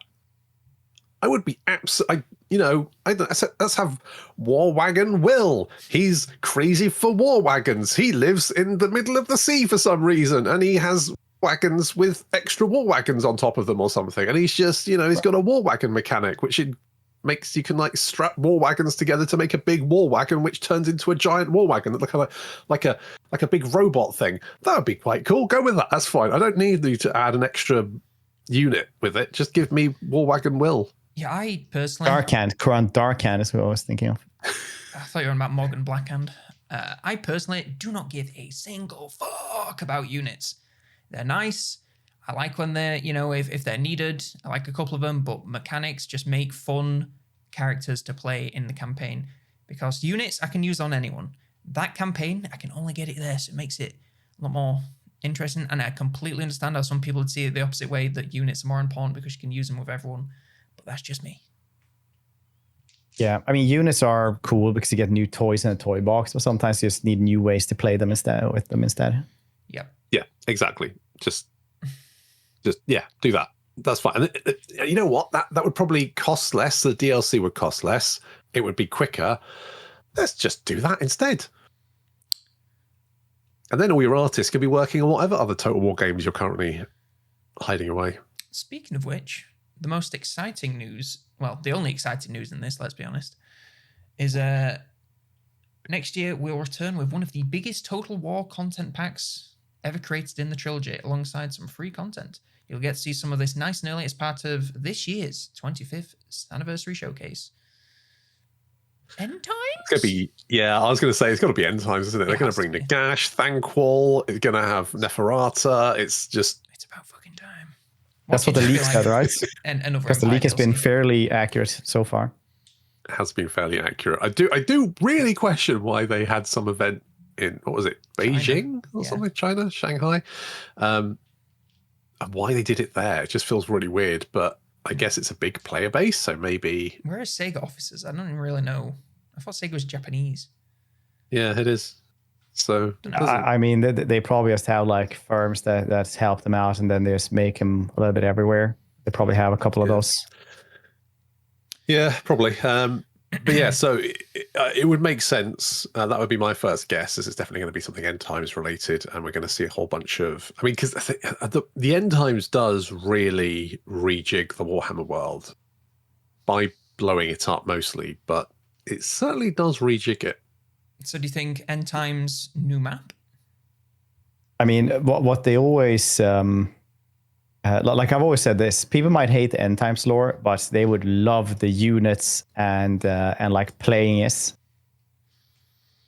I think the reason people hate the end times lore is because it ended the franchise. The actual moving on of the story, I think, is something that Warhammer needed for a long fucking time. And that's why they're doing it with 40k. Yeah, I mean, like they didn't. People kind of forget that they did end the Warhammer world because it wasn't profitable anymore, because people had stopped buying it because they had mismanaged it for years, and the ones who were playing it at the end were like people who, you know, were the ones who stuck around, but everyone else had left it already for other things. Yeah, that's which is fair, but.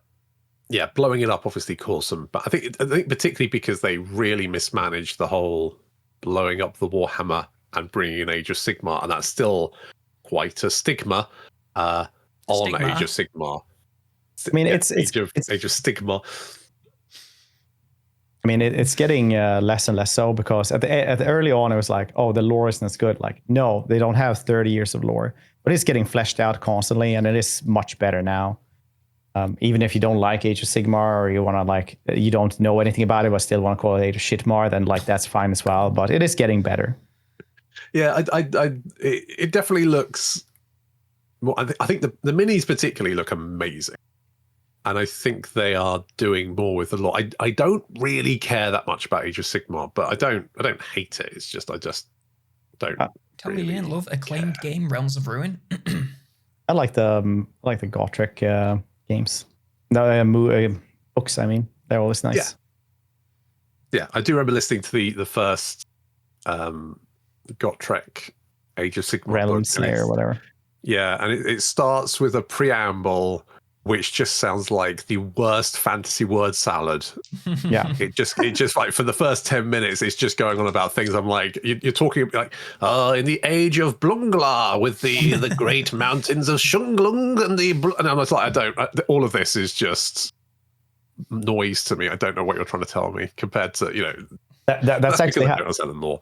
that's actually how it all sounds to me when I started reading about Warhammer, because I just like had gotten from all the other stuff, and then I started reading like Warhammer stuff, and it was just like, we're going to the misty fuck mountains, and then we're gonna go over there, and oh no, more chaos man, and they have chaos dogs with them, and chaos horses, and also brought the chaos children, and like it just keeps on going. Yeah, but basically what me listening to the first 10 minutes of that book was most normal people listening to Warhammer lore in general. Yeah, How hysterical would it be if instead of End Times they did an Age of Sigmar DLC? Can you imagine? Yeah. God, what was that Age of Sigmar game called? Realms of Ruin. Oh yeah, no, that's right. Absolute cinema. Fun for about 10 minutes. Oh yeah, I got it. It's there. I gave mine to my brother because he was desperate for it. That's fair. Well, you're one glove less now. One glove down. But he's super. He loves his Age of Sigmar stuff. He he actually lives in Alaska at the moment, and he works in a game, not a Games Workshop shop, but a wargaming miniature shop there. And so he was super excited to like show off his. How busy is a Games Workshop-esque shop in Alaska? Probably very busy. It's like 70% males in Alaska, isn't there? So probably goddamn busy. There's a huge number of neckbeards. They just come in from a long day of ice fishing, because that's all I assume that Alaskan people do. I know nothing about Alaska other than like what I've seen in Criminal Minds, where it's just like a town inhabited by less than 100 people who all fish. Not one of them. There's 286,000 people living in Anchorage. So okay, fair enough. Isn't the populace the part where the Simpsons went? Okay, it's not that bad. Anchorage, for example, has 106 men to 100 women. Oh my god! Which is it is quite a lot. But some places have up to 124 or 126 men to 100 women. So it's what? Like if you're gonna make a miniature shop anywhere, yeah, fair enough. Worst places to do it. I'm not saying women don't play miniatures. I'm just saying, if you want to pander to the demographics, then maybe there are some very talented female wargamers, but for the most part, it is a sausage fest. I mean, look at the partner program. Yeah, we did have one girl at one point. Yes. Woman. We have a girl now again, I think. Do we?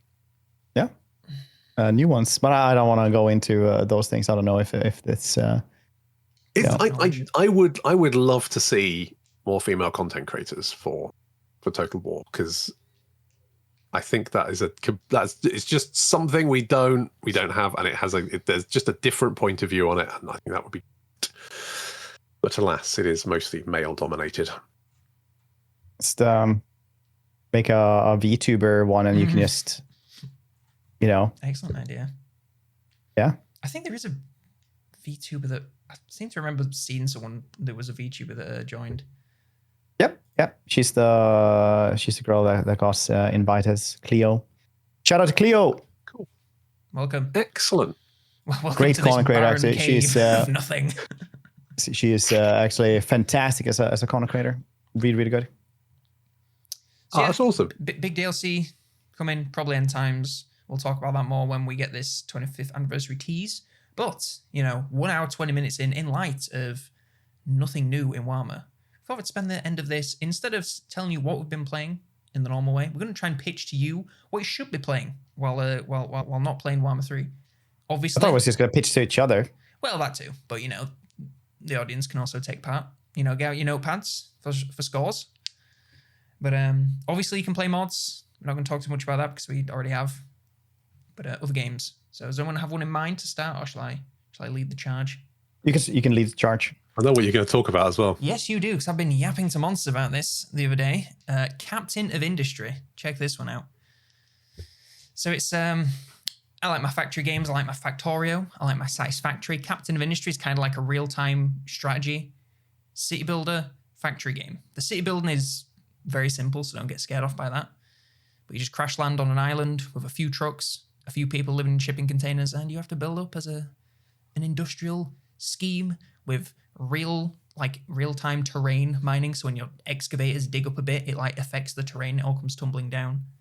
It's truly a glorious treat. I have 60 hours in it in a month. It's great.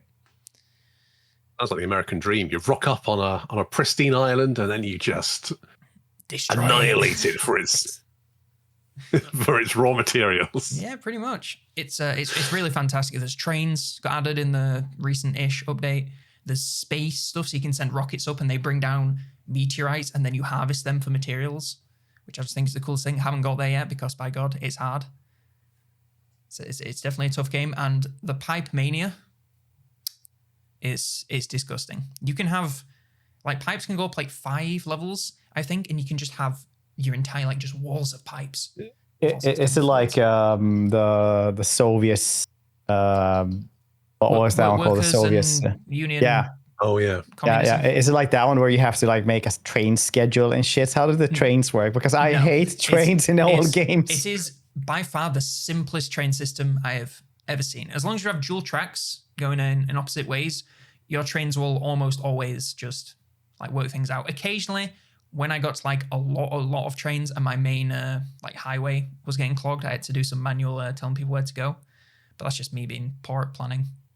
Because it's like in Satisfactory where it's oh yeah, now it's time to make trains and stuff like that. And then I just checked something on YouTube and they're this is how you do the signal system. And I was like, no, it's not. And then it's uninstall. I have 200 plus hours, maybe a bit more in Factorio. I still don't know how signals work.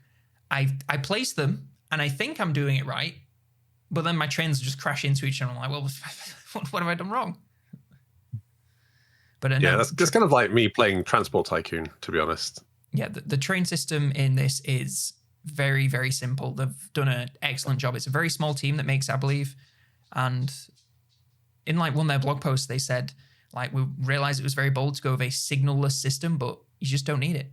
It works super duper well. I guess otherwise both of us have to train a little bit more on using the signals to get really good. Ooh, very nice.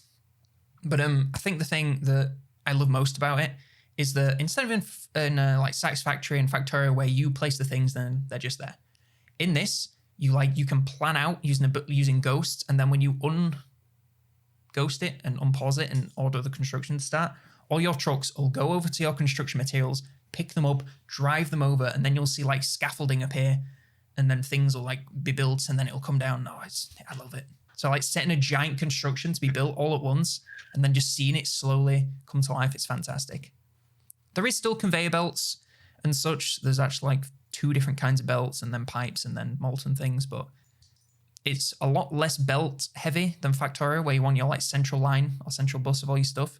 And it's a lot more all right, I'm just going to make this one thing here, store it there, and then my trucks, then my trucks can access it and take it where it's needed. Oh, that does sound, yeah, I've been looking at this and thinking, I should I should do this. Yeah, it's been on my But wish it list just- for years, and then it came on like a 10% sale, and I was like, This feels like a game that would consume my life, though. definitely. It is very much a Factorio type game where you will just play it, and then that's it. I have lunch, and I'm like, oh, I'll just hop on for a minute, and just play for like 20 minutes, just to digest my lunch. And then I'm getting called by my girlfriend. I'm like, what? She's like, I'm at the train station. Why are you not picking me up? I'm like, oh shit, it's been like 5 hours. It's fantastic.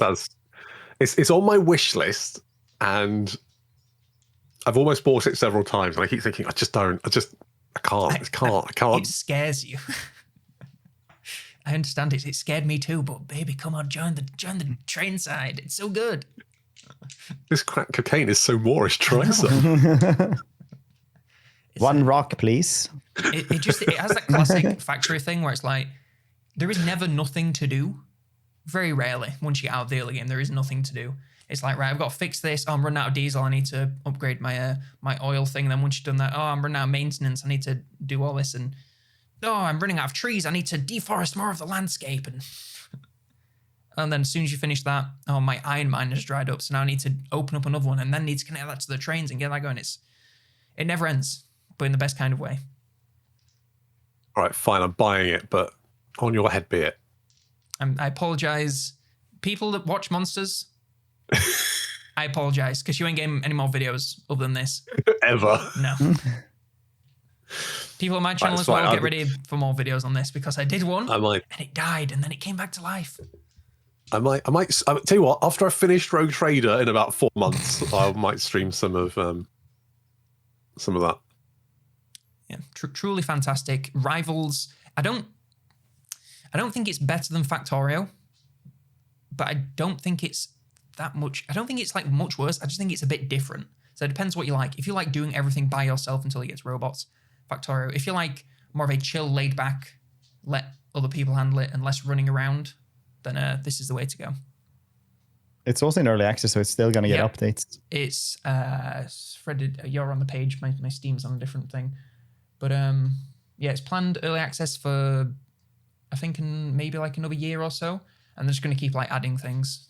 They don't really have any like hard end in sight, I don't think. They're just going to keep adding new shit, which I'm I think that we're going to see a big difference in how early access games actually work. I know like a developer got screwed over by that because they Steam changed so that if anything is in early access for more than 2 years, the algorithm will just not pick them up anymore for Steam. And that is huge for games, absolutely huge. So they got like 3 months, something like that, like screwed over that. So their algorithm just dropped because it wasn't a big game. And it was pretty bad for them. Is it bad if you don't like? Do you have to, if you update it, does that like kind of reset your timer? No, it's like 2 years for early access, and then no matter what updates you get, it's just gonna like get dropped. And it's a humongous amount of the traffic you actually gets to your game is all about. I mean, this has been for the algorithm. This has been early access for years, and they say they also have a ton of review stuff. They probably made their money already. Yeah, 2 to 3 years. They want an advanced space program, settlement and population. The settlement and population stuff, the naval battles kind of suck. And are very basic, but I don't really care because that's not why I'm here. Multiple islands, all good stuff. Highly recommend it. Ooh. £30, you can also get it on sale occasionally. But yes, that's my number one game. Love it very much. I'm going to try that at some point, maybe. Or maybe it'll just sit in my pile of games to play. I mean, but either way, they've got my money. They've got my money now. Until it even comes on a sale. Well, no, I'm impulsive. I've just done it. Who's next? I'll go next. How many of you played Xenonauts 2? I haven't. Well, you should. No, because Xenonauts 2 is like, it came out. Hang on, when did it come out? It's been in early access for a little while. Okay, yeah. So it came out a little while ago. But it's really good. And it's good because it's XCOM, but it's not the new XCOM where it's all, let's find cover. And, oh no, my guy died. I better reload. No, it's like, here's my star guy. He's got 50 time units. So he can move and then crouch and fire. And oh no, now someone's nailed him from across the map and he's dead. Oh well, I guess I'll just get someone new. It's the better XCOM, the XCOM that's raw, that's real, that feels gritty. That's what you want. You want people dying left, right, and center. You want a 50% casualty rate each mission. That's what you want. That's the core, and that's what this game gives you. And it's almost got milestone 6, which I think will be the give you the end game, the final battle and stuff, and the final cinematic. And I think that's coming out soon. And they've been working really hard on it. And I just fucking love Xenonauts 2. It feels like the old XCOM, and that's all I've wanted ever. Just the old XCOM, but with better graphics. And ideally no sectoids hiding upstairs in a barn. Yeah. So there we go. I just feel like I'd get upset. Like that great stuff. I feel like I'd just lose my best guy and be like, oh, fuck. No, but that's the point. Because you've got like 12 guys, you don't care. It's just like, oh, shit, Bobby's dead. Oh, well, I guess Bobby 2's on the way then. And then you just like someone over their body, grab the stuff off the ground. I probably shouldn't name my guys and get attached to them. No, you definitely should get attached to them. And then you feel the real wrench when they get their head blown off. You stream it, then you name it after chats, and then you're like, God damn it. And then like person in chat, you just yell at them and like, why can't you hit this goddamn shot ever? And it's like, right, donate 50 quid if you want someone named. And then you just, money just rolls in. They're more popular than me. I'm like, you're getting conscripted now, buddy.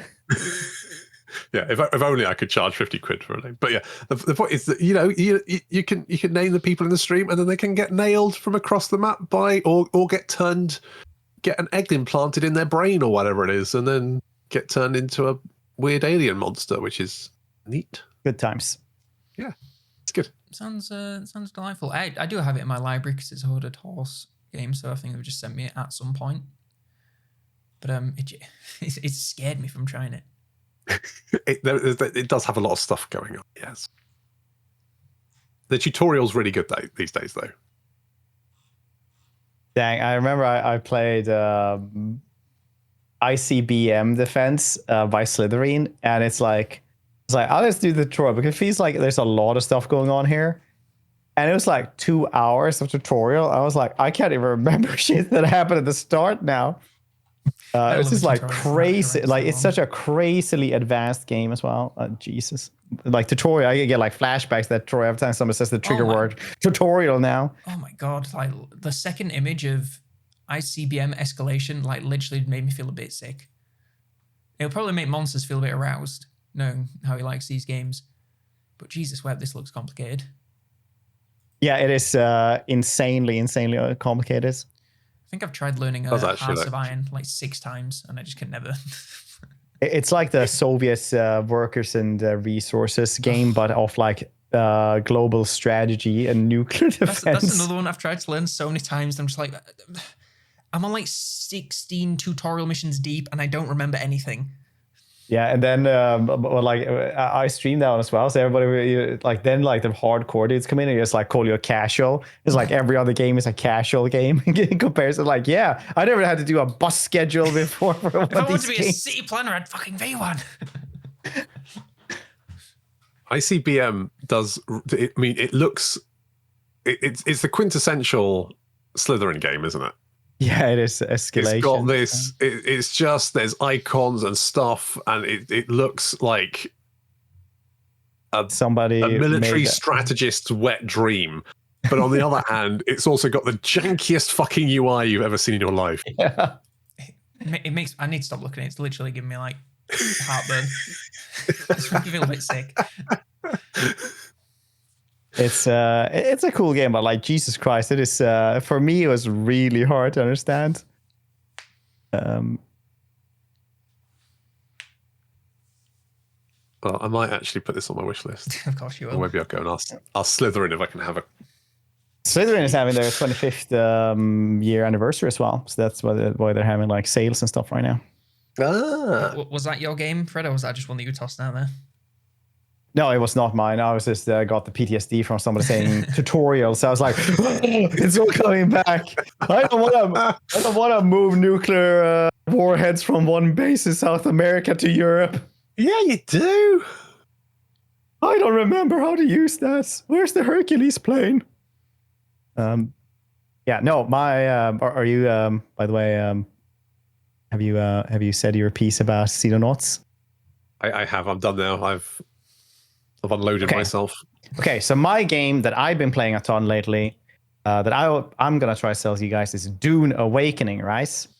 A larger game, might be a little bit more mainstream, but it is incredibly fun. If you guys ever played Conan Exiles, for example, you know basically what you're gonna be getting. It is adventures, exploration, but with the added bonus of a goddamn sandworm that it's going to get you if you're not fast on your feet, especially early on, and you don't know how to move on the sand. And nobody really 100% knows how to move on the sand. But that thing, when it comes for you, it is fast, so incredibly fast. You struggle at the start. You try to hoard every resource you can, which is basically like little small bits of grass, some salvaged metal. You try to climb places. And the adventure is just getting on top of spires at the start. After a while, you might go into like a PvP zone, and somebody might try to rob you of your grass and salvage metal if you're unlucky. Like it's all you just try to really get somewhere, and you try to just get water where you can. You try to like just lick it dew out of like flowers at the start, just not to get dehydrated. And later on, it becomes a completely different game as well. You progress all the time. You get like that little thing like in the movies where they can just float a little bit in a direction they put in. You just cancel gravity for yourself after a while. You have a grappling hook. You know, it's one of those games where you're really surprised over how Funcom could have limited your movement to an insane degree, but instead you just like grapple hook, cancel gravity on the best belt, and you just fly across for like so far. I made my base at the top of a spire like a madman. Everybody else built on the ground because it's easy to get to. It would take me roughly 10 minutes to deliver my resource at the stars, climbing there, maybe falling down, dying a couple of times. That would happen quite often, in fact. Nowadays, I stand at the bottom, grappling hook, go up in one go, easy peasy lemon squeezy. Just to travel the dunes the furthest, you have a shitty sand bike at starts. You just go as fast as you can. You see the worm go up from the sand because the vibration is sand bike. You just pray to God it's not going to swallow you. It's coming closer. You manage to get to the next rock. It's fantastic. Then you get like a faster bike. It's all getting a little bit better.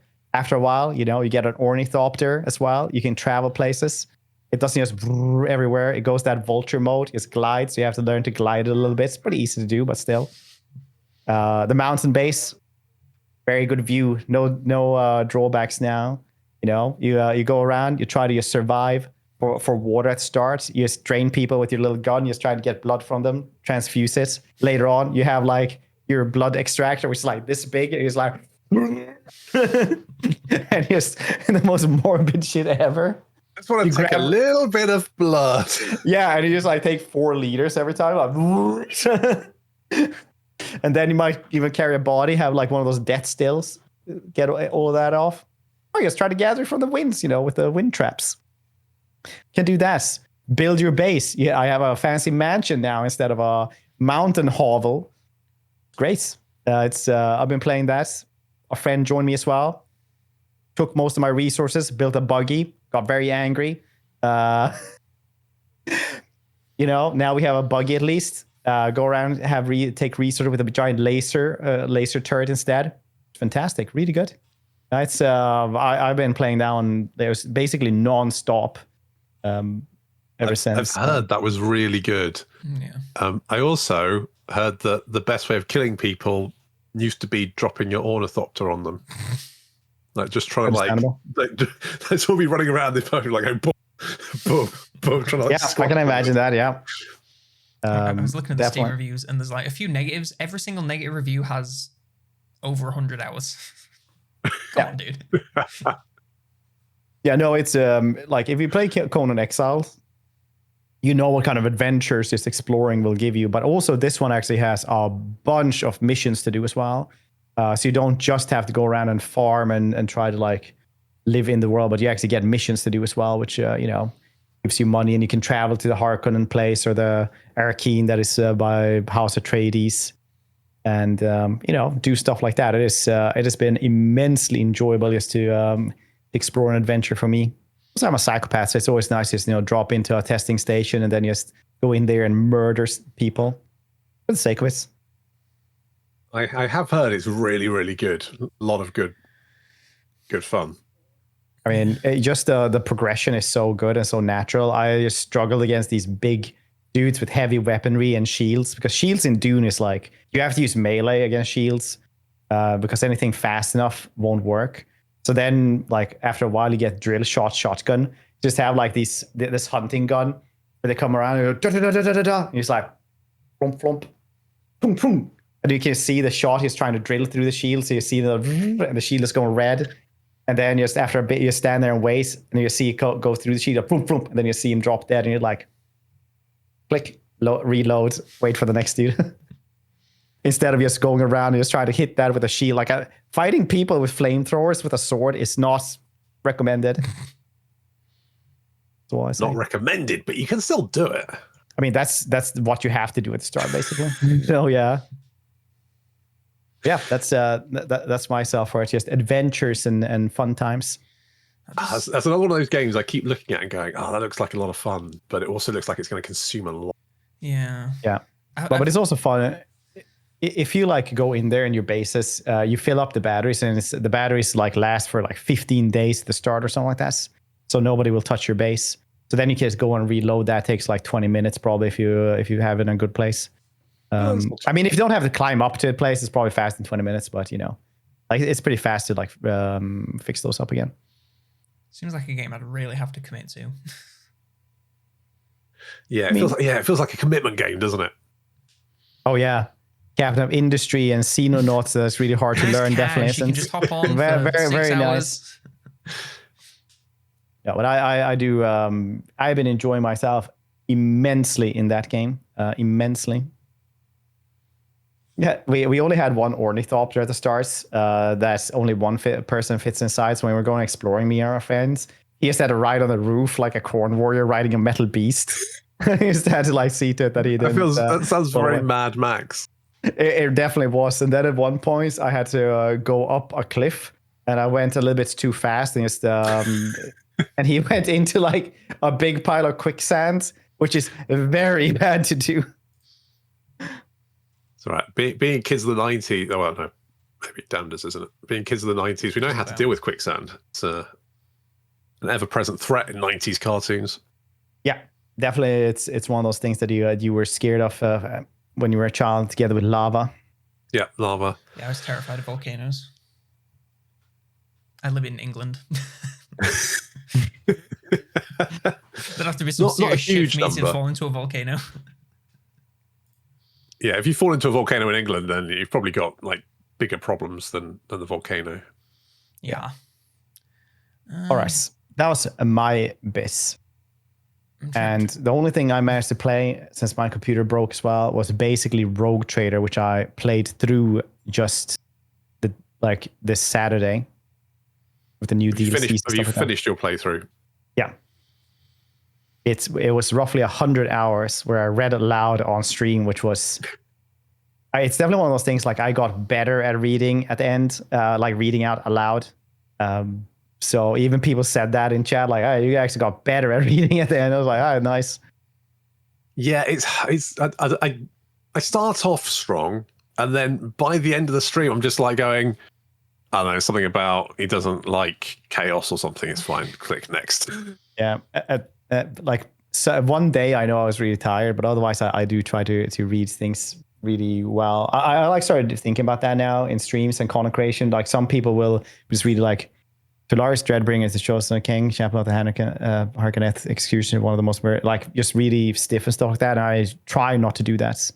Yeah, I try not to do that, but it doesn't help that I'm suffering with hay fever at the moment. So I'm trying to do it with a blocked nose, which isn't really conductive Every to. time I record a video, my voice is so fucked up.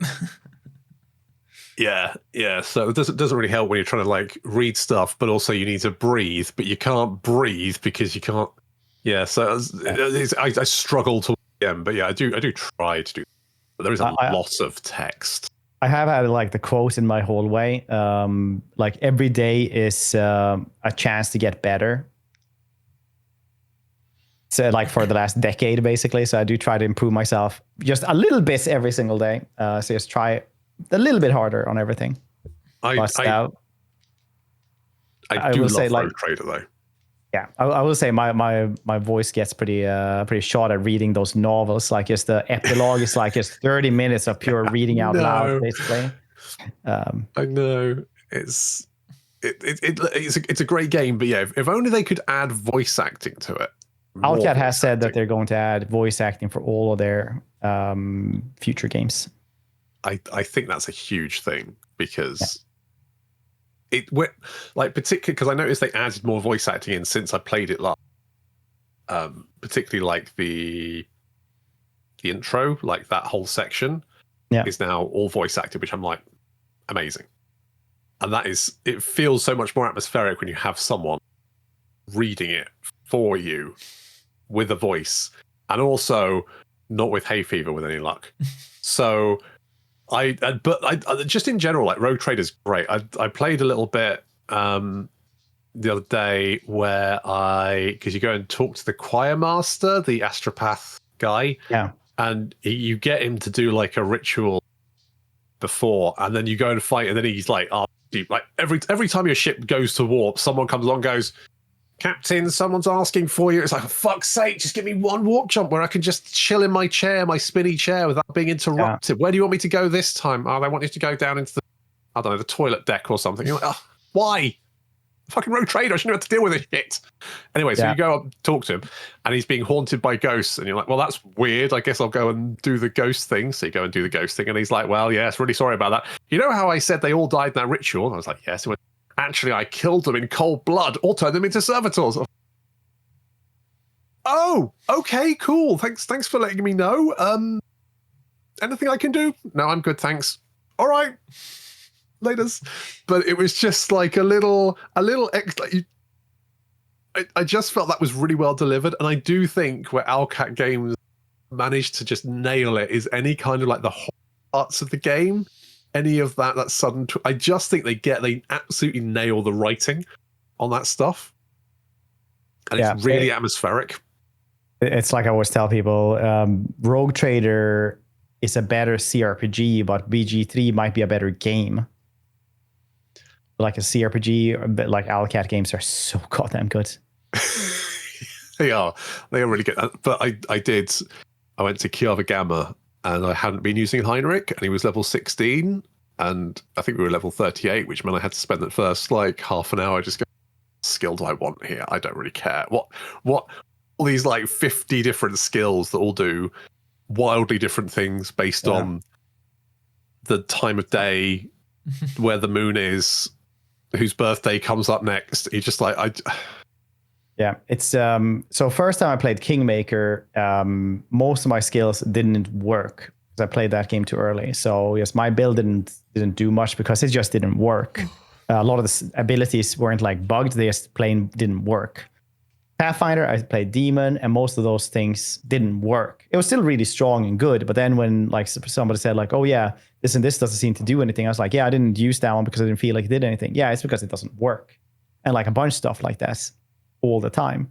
And then in Rogue Trader, I took like Sniper and my own build, and Snipers didn't work that well, and most of my skills didn't work. So now I use build guides every single time for all Alcat games because I don't want to know when I'm 60 hours deep that what I picked was just bugs, and it could be like, 2 years into the game's life cycle and things should work.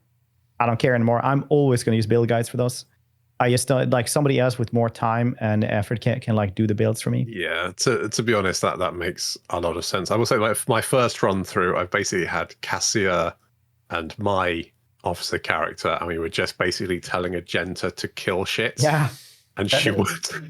Yeah, that was basically my first playthrough as well. Like 2 people just yelling at Argenta. It's like, more. He's like, ah! Keep firing more. It's like, more. Ah! All the time. That was just my first playthrough as well. Rogue Trader is definitely on my list once I've got through like 200 more hours of Elden Ring. But yeah, if they're doing a big update, the problem with Rogue Trader and games that have like season pass, I'm just like, I'll just wait for all the DLC to come out because I don't want to play it twice. Yeah. So I might as well. Rogue Trader is also out on the Humble Bundle this month. Humble Choice. I have Rogue Trader. I just don't have any of the season passes. Yeah, I want that. And then if they're going to add voice acting, I might as well just wait for that as well. Oh, they're not going to add voice acting, just. And they announced Dark Heresy, didn't they? Which was and the Expanse.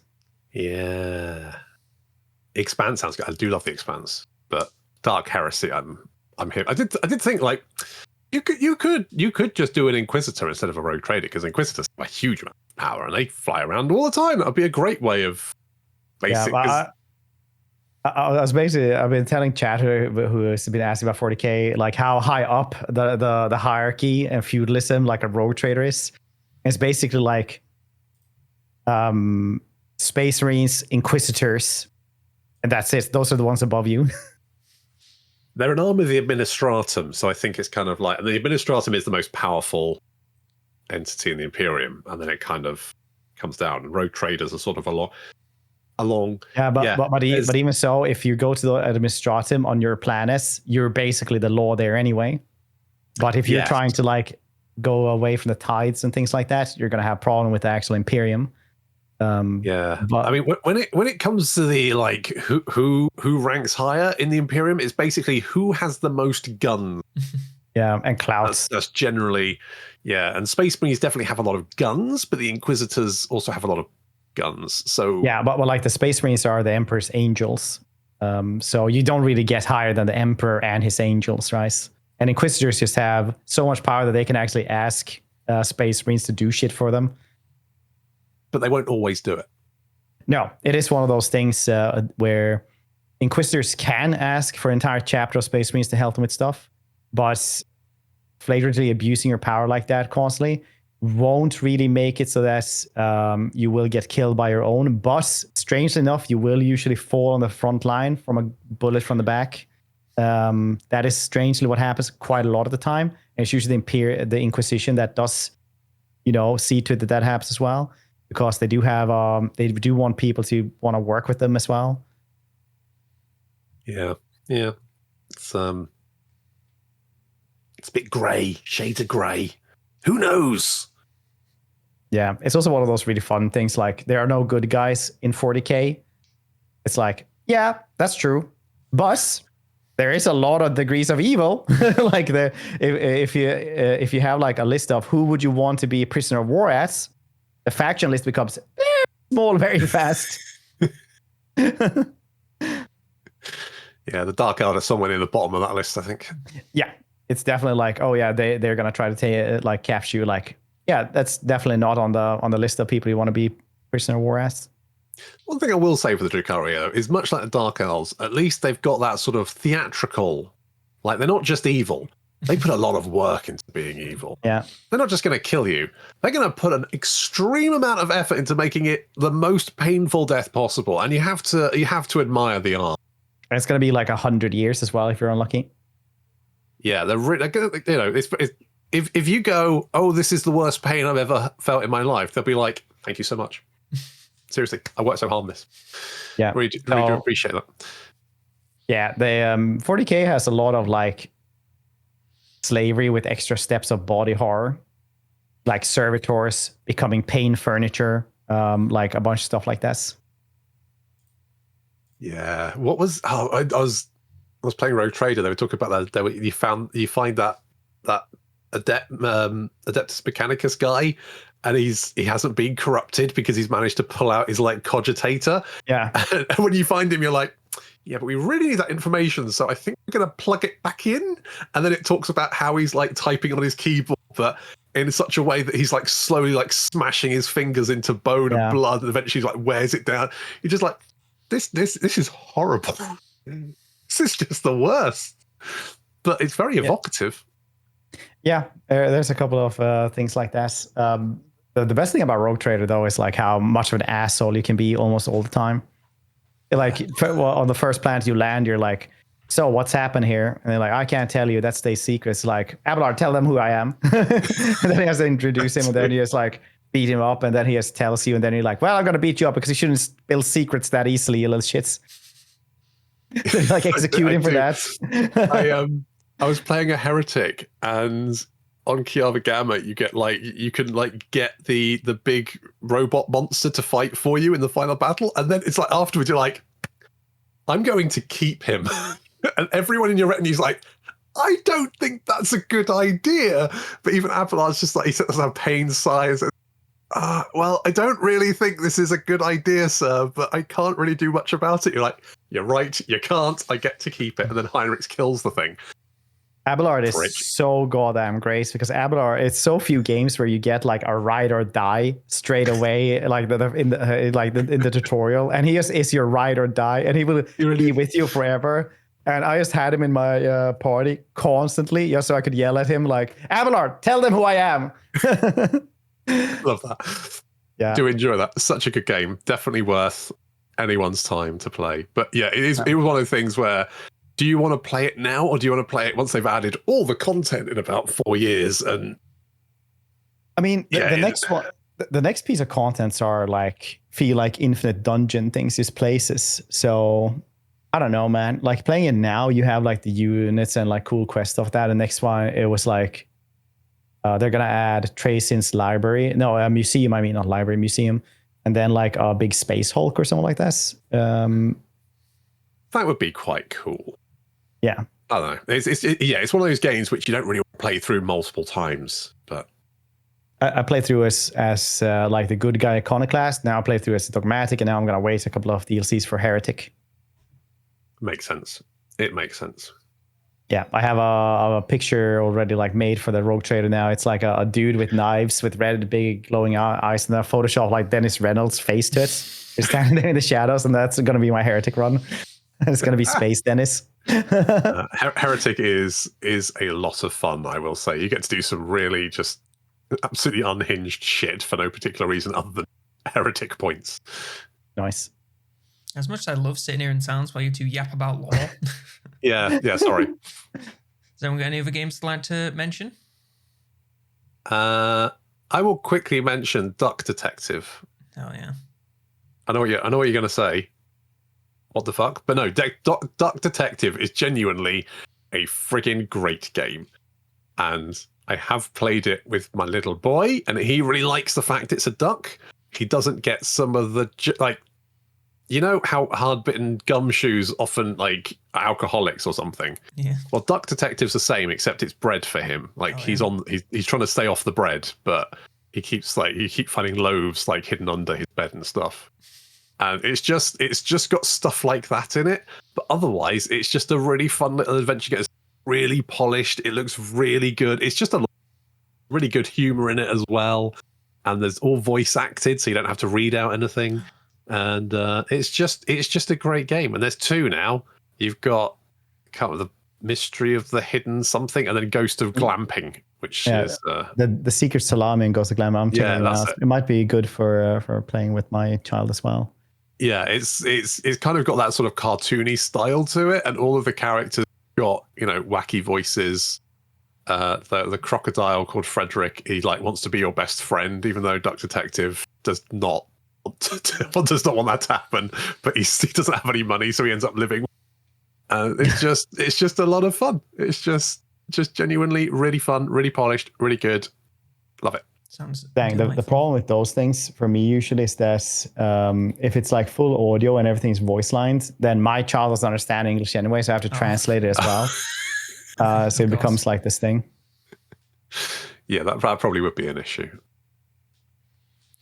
If that's all, would like to talk about something that is a definite old man game that I think I might get monsters over. So, have you heard about these crew games like Bomber Crew, Space Crew, etc.? Yeah. Bomber Crew, really good Steam Deck game. However, there is a much more realistic version of such a game, and it's called U-Boat. It's U-Boat. You have to manage a submarine from World War II and send them all around the world to do missions. Granted, I have only played like parts of this because I like bought it in the sale and was like, I want to make sure that I like this. I played like an hour or so and I was like, yeah, this rocks. But you like fully manage a submarine. You like tell them to flood the tubes to get torpedoes ready. You target, you set the course so that they intercept the ship. It's big nerd stuff. You can look through the periscope when you're sailing around. It is crazy deep. Like a U-boat simulator, effectively. Essentially. Look at the screenshot. There is a full control panel in German. What more do you need? There's like a room with a lot of red valves on it. That looks dangerous. Yep, that crazy.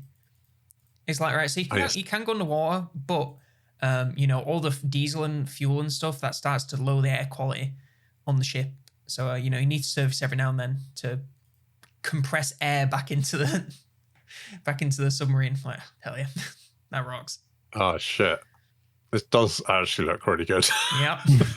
I know what audience I'm pitching to. But look at how many buttons there are. What do they all do? I need to know.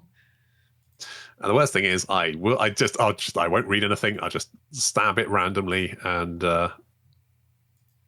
see what happens. But the tutorial is hilarious because it's like, right, go to this marker, and it is basically like a multi-day long journey to get to that marker, and so you just have to like sit there mashing speed up. It's one of those games that you could easily play for a ton of hours. It's basically just a sandbox to do missions. I think it was in X4 also had something like that before they had a tutorial for it. Was like just dumps you in there with a spaceship, and then they're like, can you change the satellite dish of the space station? And you're like, yeah, sure. And then you just go in there and he's like, well, I managed to get the ship up and running. I don't know what to do now. I have no idea how to do it, how to like see where it is or anything like that. Yeah, it was it's so super duper deep, but nothing beats launching a torpedo and then watching it go and just going, oh, it's gonna hit, and then it just and it is loud. That sounds very satisfying. Yeah. Granted, I've only played a bit of some of the tutorial stuff because it's very long, but I'm excited to dig into it once I've cleared off. Because I started playing Spaceship Crew, so that's basically like the same sort of game. So I'd like to finish that before I come to this. But I'm very excited to come to it, and apparently it works on Steam Deck pretty well. That could be handy. Steam Deck. I did get a Switch 2 instead for Mario Karts. Traitor. That's fair. I mean, I do have my daughter loves Mario Karts. It's like one of the few games that she can play on her own as well. She's even winning some races. I've had Mario Kart's actually a lot of really, really good. The new one. Is it the newest one? Yeah. It is like really good. Like, there's not as many levels as the old Mario Kart, but that one had like 2 DLCs as well or something. Yeah, the Switch 2 is on my list at some point, but I've got to replace my boiler. Yeah. Oh no, that's so expensive as well. Yeah. Yeah, for me it's business expenses because then I can maybe get hired to do a sponsored stream of Switch games, stuff like that. But do you think when I buy it, I'm not gonna file that through on my tax as a business expense? Chump. Every game I purchase, I'm like, yeah, this is a business expense. I will talk about it at some point. Yeah, it's a content creation water boiler. Oh, that's very true. Exactly. Yeah. How are you going to make content if you're cold or dirty? Yeah. That doesn't work. No, it's for the office. Gold. All right, fair point. You know what?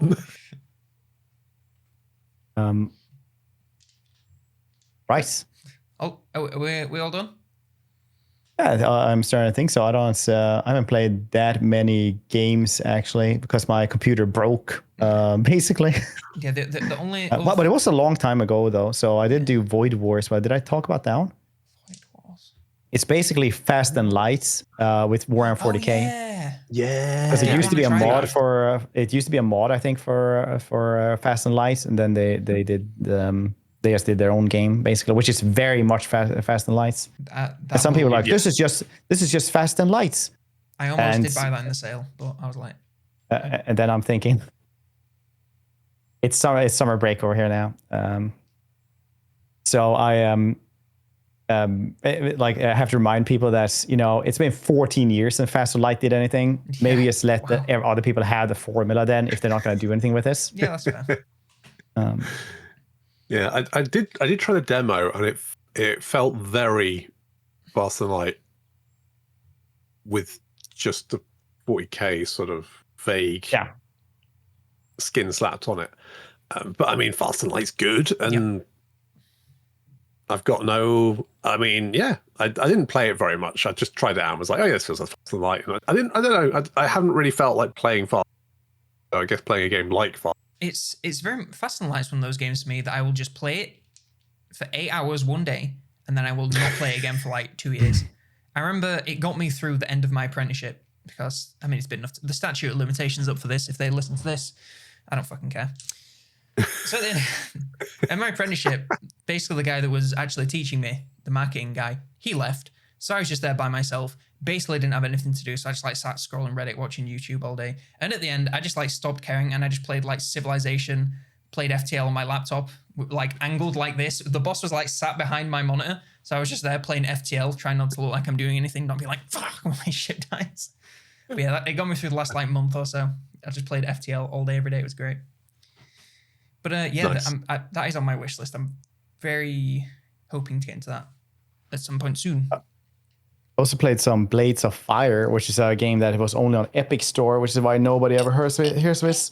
It's a really good Souls-like where you have to forge your own weapons. Ooh. They break after a while. I'll have a look. It's pretty cool, and there's like a very cool mini game about forging as well. Ooh. I played that one, and it was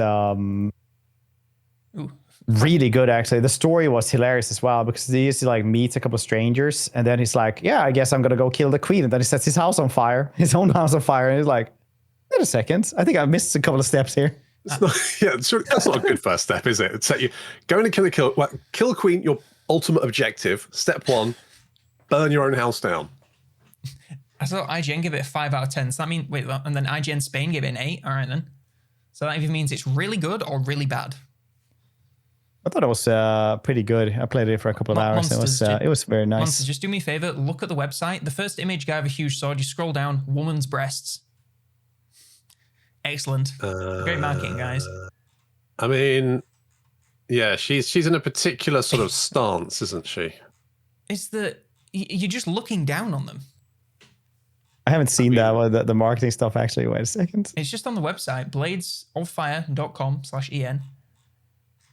Like the top header is the dude with the big sword. You scroll down and it's like a trailer that you can start, but the image is just like a woman from the top down. Yeah, weirdly, it doesn't look like the actual image of her, like the cleavage shot is actually in the video. Literally, what the fuck? Look, boobs. But I mean, hey. Gainers. Hey, man, Stellar Blade is popular as well. The annoying part about Stellar Blade is it looks fun. But I don't want to play it because it's just like the most Gooner game. Oh, the one with the horn helmets you're talking about? That's not too much boobs.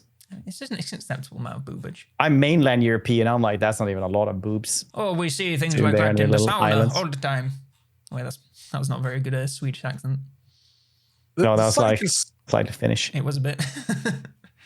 It's like concerning thing was I'm just on Steam, right? And I scrolled down to the new and trending. And can you tell me, if you go to Steam, right, the storefront page, and you scroll down to the new and trending list. Yes. What's the first game there? It's always porn. There is always some porn games. No, after a while you turn those Don't off. Don't tell Mom I fed my stepsister. Oh my goodness. I turned those off when I was like new and trending. It was like Capybara Spa and then Latex Dungeon. It's like, all right, no, I turned all of that off, so I don't actually get to those kinds of games. I just find it very funny to, like, you just get flashbanged. If you go on like a discovery queue, you'll just be like, Tony Hawk's Pro Skater, Block Factory. Oh, porn. Oh, okay. Literal porn. Yeah, I'm too scared to ever buy one of those anyway, because I know Discord will or anyone would just narc on me anyway, you even no matter what I did. Private purchase, Fred.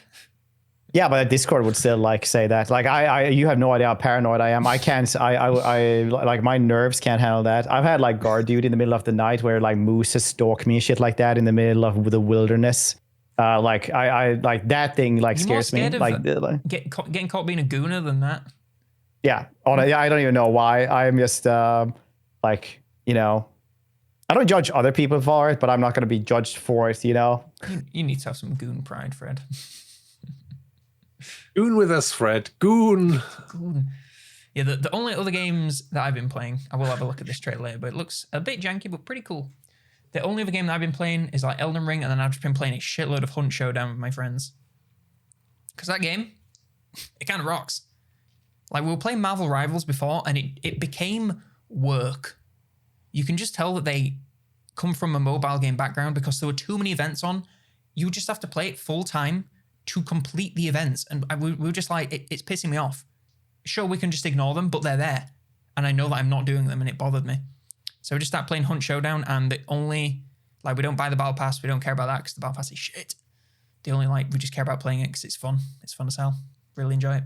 It's quite hard, but yeah, it's great. That's good. Also, a game that I know monsters will like is Cyber Knights Flashpoints. You know what? I have that, and I keep trying to play it, and I keep bouncing off it. But I keep thinking, this looks like a game that if I can just get it, it'll be really good. For people who don't know what that is basically XCOM with stealth elements in cyberpunk environments. Yeah, because I have actually been playing Cyberpunk. I've been playing the Phantom Liberty DLC, and it's good, isn't it? So it is good. Although I will say that they went like, we need to sneak into the place. I was like, do we though? Or I could just become death with my Sandevistan. Yeah, I played it on the hardest difficulty. I just like really liked murdering stuff. In all of these games, I always just like murdering stuff. Like same in the Dune, I'll just play like, oh, enemy hideout, and just land there, and you just like click. But in Cyberpunk, I was like max level halfway through. It's like, well, I don't want to play it anymore. There's nothing to do. If you're playing are you just playing Phantom Liberty, or are you playing like the full game? I was playing I played it because Phantom Liberty. I didn't actually get into Phantom Liberty until I was quite far into the game anyway.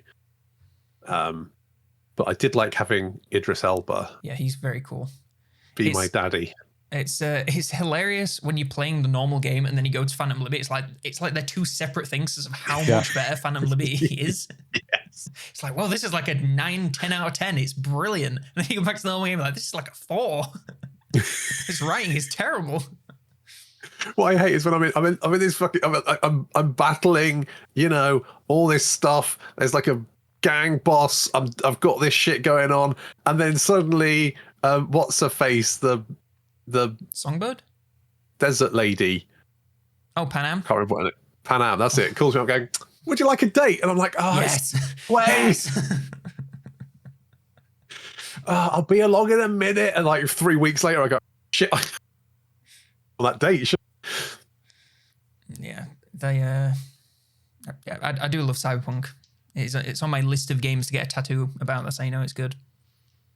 Jeez, it is a fantastic game. Are doing Cyberpunk 2 now? Yes, that is in the works. Pre-production. They're changing engine for it as well. Yeah, they're just going to Unreal, which, yeah, that's fair. Changing engine? What? They're not just going to take Cyberpunk and copy it and then just fuck it up even more.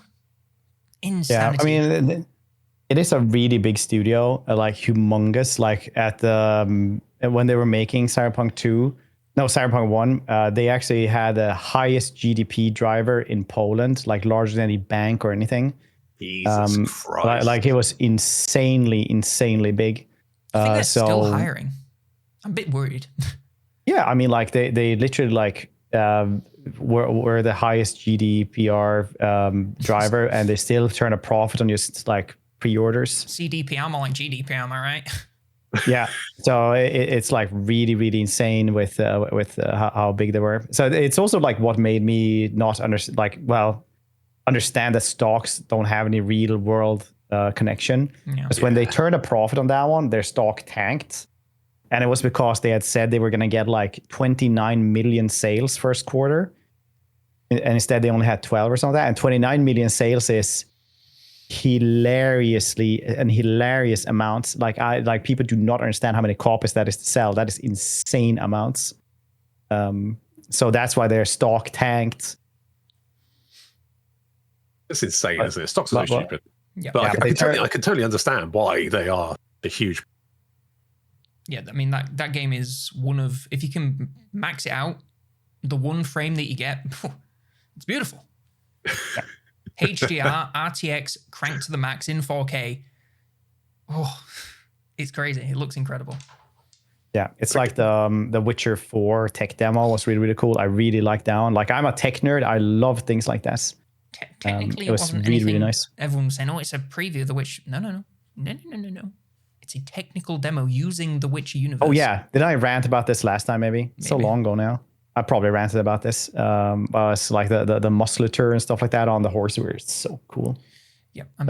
For a tech thing. Unreal Engine is scary. It's very, very good. Yeah. Like Expedition 33 for like such a relatively low budget game, it looks exceedingly good. Yeah, it's really cool though to see whenever people make their own engines and it gets really, really cool. Like in Shrouder, for example, like they have their own engine and you can just like dig holes in the ground and just make like tunnel networks and like live like a goddamn Skaven, which is really cool. And Unreal Engine, it still has like problems with a lot of stuff like that, but it's very good for just like, you know, basic game. Well, not basic games, but games that are more normalized. I feel like there was something else I was going to say about Cyberpunk, but I can't remember. Oh well. Are we done? Is that it? Any of the last ones? Done. Boom. Right, folks. This has been a touch all over the place. So if you managed to get to the end, well done. Now, what do you expect? You'll like edit it perfectly, right? Yeah, I'm gonna have to trim down those 5 hours quite a lot. Yeah, I mean, what do you expect? There ain't no Warhammer stuff to talk about. When we get that 25th anniversary tease, probably like next week, because that's normally what happens when we make a podcast. News comes out the very next day. Yeah, we'll be back. But until then, hold firm. Check out mods. Check out some of these games that we talked about, because there's a lot of great games out there. You should definitely be playing, and there's probably a lot better podcasts out there you should probably be listening to. Don't know. No, I don't think this is the best podcast. This is the best Warhammer 3 semi-dedicated podcast. Exactly. Longest running. Yes, definitely. Just about. Anyway, folks. We got that one. Thanks for watching, listening. Like and subscribe. And check out Monster Fred, of course, at the links on screen. Bye-bye. Yeah. Latest nerds. Wave more. Keep waving. Right, I think I'm ready. Big energy. Run this report. Big energy. I always have big energy. Yeah. Big dick energy. Sorry, I don't know where that came from. Goodness me. Just felt like the right thing to say at the time. If you say so. And fit now right I've said it. I feel like it wasn't. On the Mission Impossible 2. I feel like it was. It wasn't the right thing to say at the time. I'm glad I started recording.